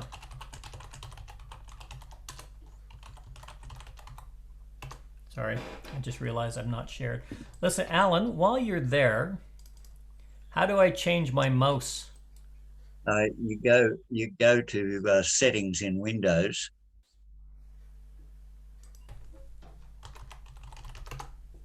Devices. Okay. Devices. Click on mouse. Okay. And if you look at the settings, what does it say? I've got select your primary button is left, yes. Cursor speed, scroll mouse, and scroll active windows. Over on the other side, is there some adjust mouse and cursor size? Oh, okay. So black. Choose the one that's both black and white, because it switches. It automatically switches depending on your background. Yeah, that one. I think that's the one. Yeah. Okay, let's not make it quite that big. That's better. Okay, and is there a save button here? No, I think you just come out. I think it saves it automatically. That better? It could be bigger, but yes, that's the idea. Now it shows up what you're doing. Yes. Okay. Before it was white on the yellow background, and you could hardly see it. Yes. Okay, so from here you were talking about from a two-face line. I'm not sure what you're getting at because you're not going to be doing the cross. Wheel and deal. Yeah.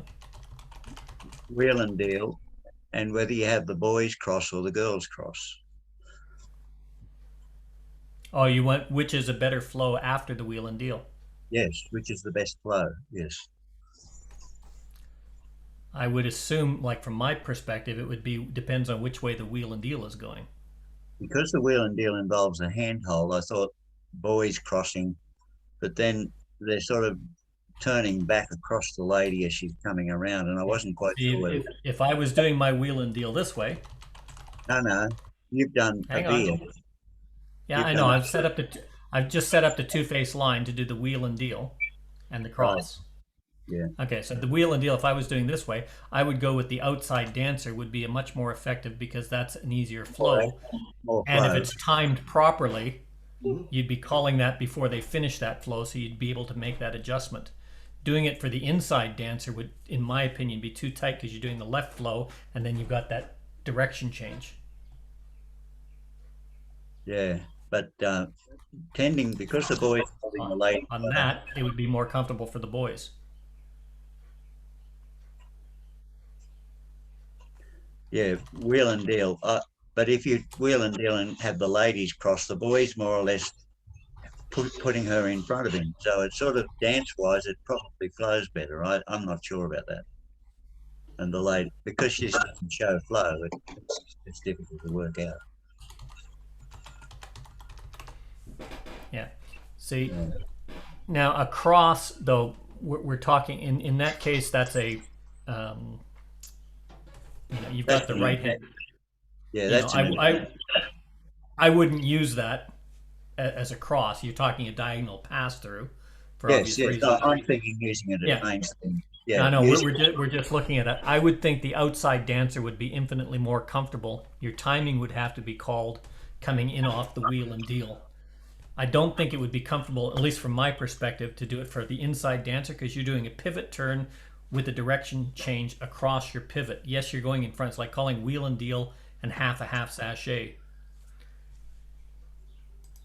So if I did this, sorry, wheel and deal, and then, oops, sorry, let's go here.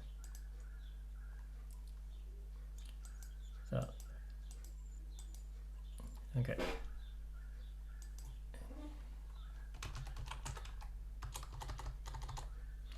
One half sachet. I don't know if that'll do it, but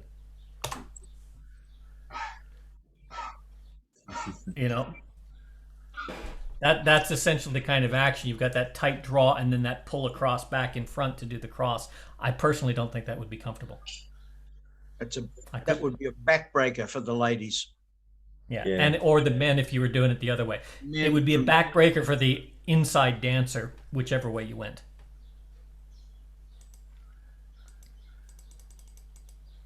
That's just, the way I look at it.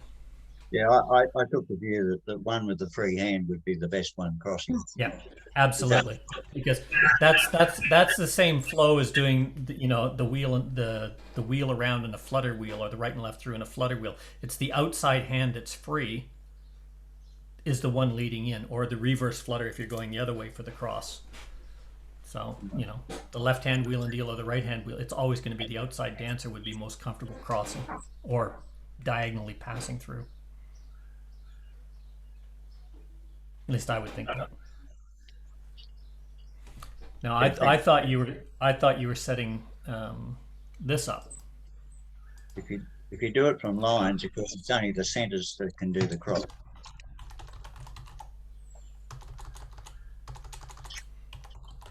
Like, I thought you were setting this up, girls diagonally cross, and then boys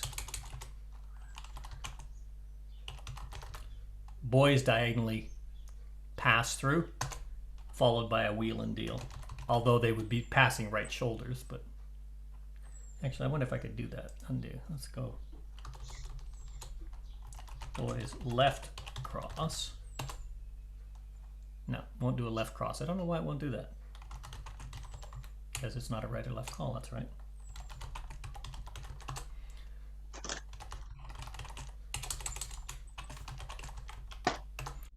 Saying to me, that would work never. Because it creates the condition where you've got an inside dancer having to, actually it might. No, I was thinking of using it as mainstream and having, like in the setup you've got there now, having the boys cross. Yeah. Just to create another different situation in the middle rather than, yeah. Yeah. So you got your quarter box.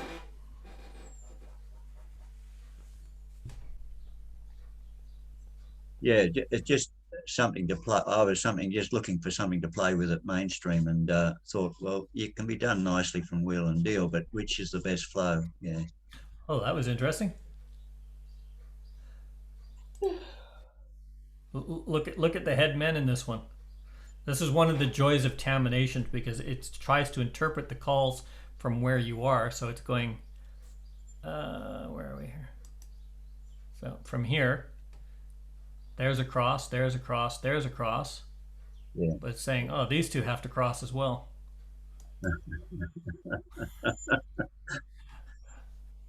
This is why you never use terminations to write your choreography. It comes up with some really weird and wonderful things sometimes.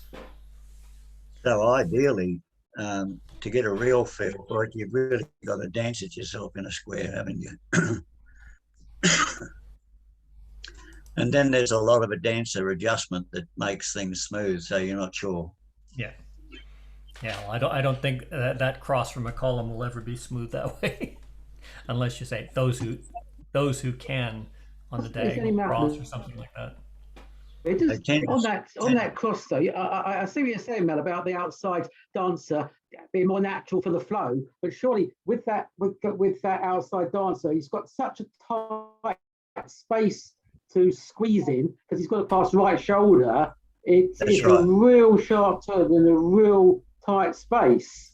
Whereas at least with the girls in the previous one, although the motion might not be quite the same, at least the right hand shoulder passing is actually. Mm-hmm. So if we do a I just felt the square could breathe as the girls cross better. That was why I was not sure about it.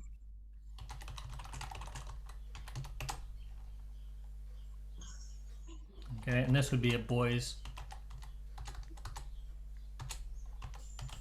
Now we're using cross here, but it would actually be a diagonal right shoulder pass through, not a cross. Can I give you an equivalent for what I'm thinking? If you go back to the two-faced line with the boys on the end.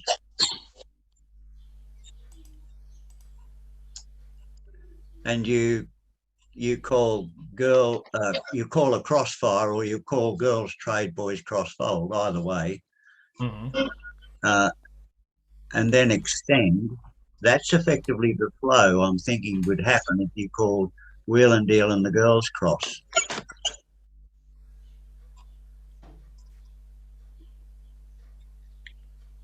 Because even though they're in the center doing the wheel and deal, if you get the cross call in quick enough, you could. The girls are going to trade with each other almost as they're going.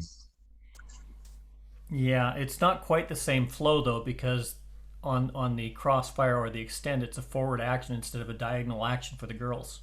Yeah, true. And the boys are cross folding wider. The essence is you have to remember that we're using the term cross, but what we're talking about is a diagonal pass through.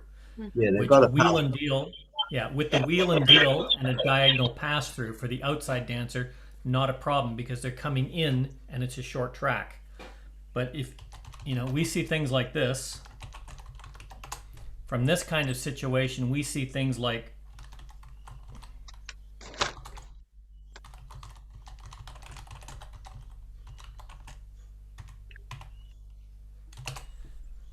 We see things like this all the time. Yeah, it's not good. Okay. We also see things like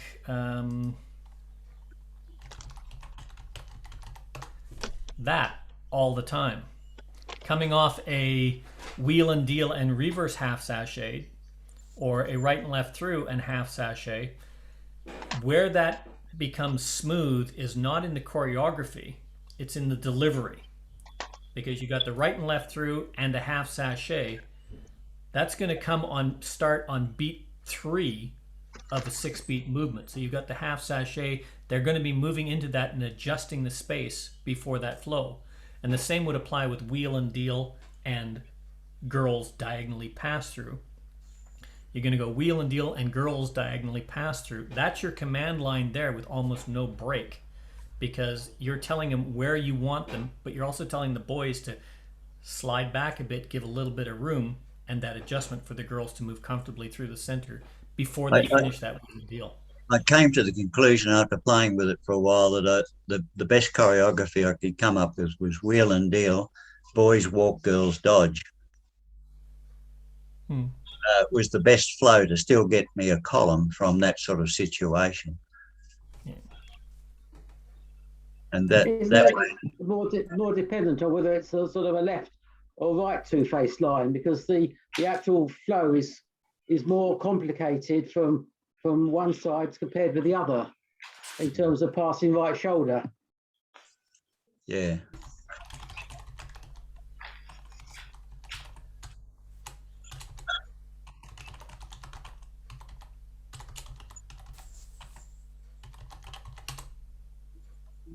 It's not doing that. That's a that way around is a lot easier, because the boys are if the boys are passing right shoulder there, that's easier. But if it was the opposite hand, then they'd be passing the opposite shoulder, and that's going to be a lot more difficult. But doesn't that make a significant difference? So. But the walk and dodge, the facing walk and dodge works better, I think. Yeah.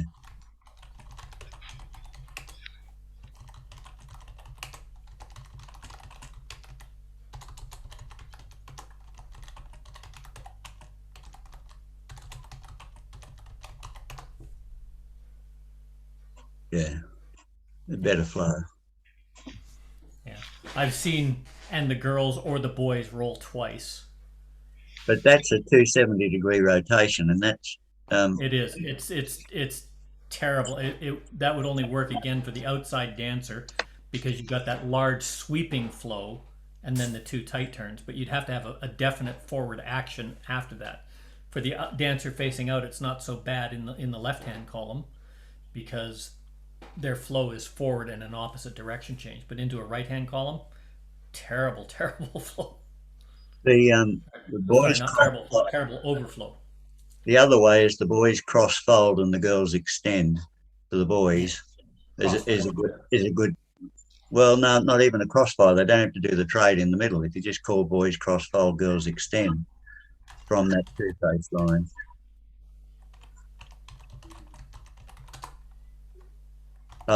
Sorry, it needs to be the facing. Yeah, it needs to be a wave. Sorry, yeah.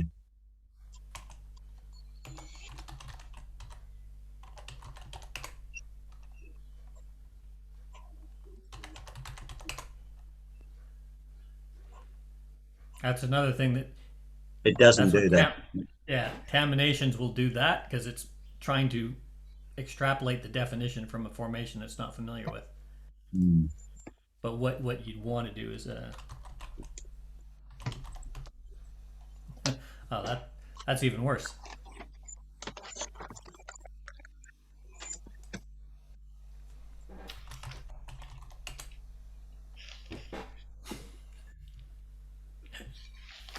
What's it do if you just ask everybody to step forward? I'm trying to get there. Whoops. Press ahead. Yeah, press ahead. Oh, they do a full circulate. Yeah. Oh, let's do a. There we go. Half step. Knew we'd find it eventually.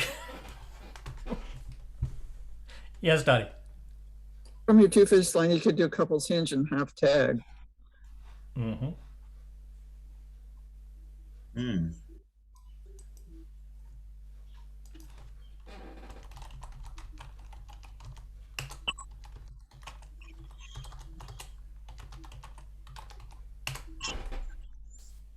Yes, I like it, Dottie.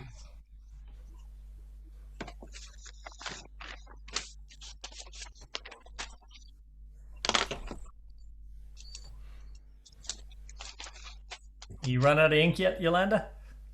Nope. I'm just copying that one down.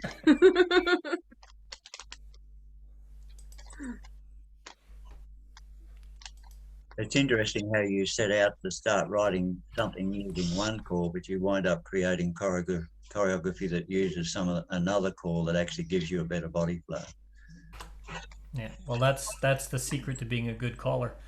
Always keep your options open, both up and down.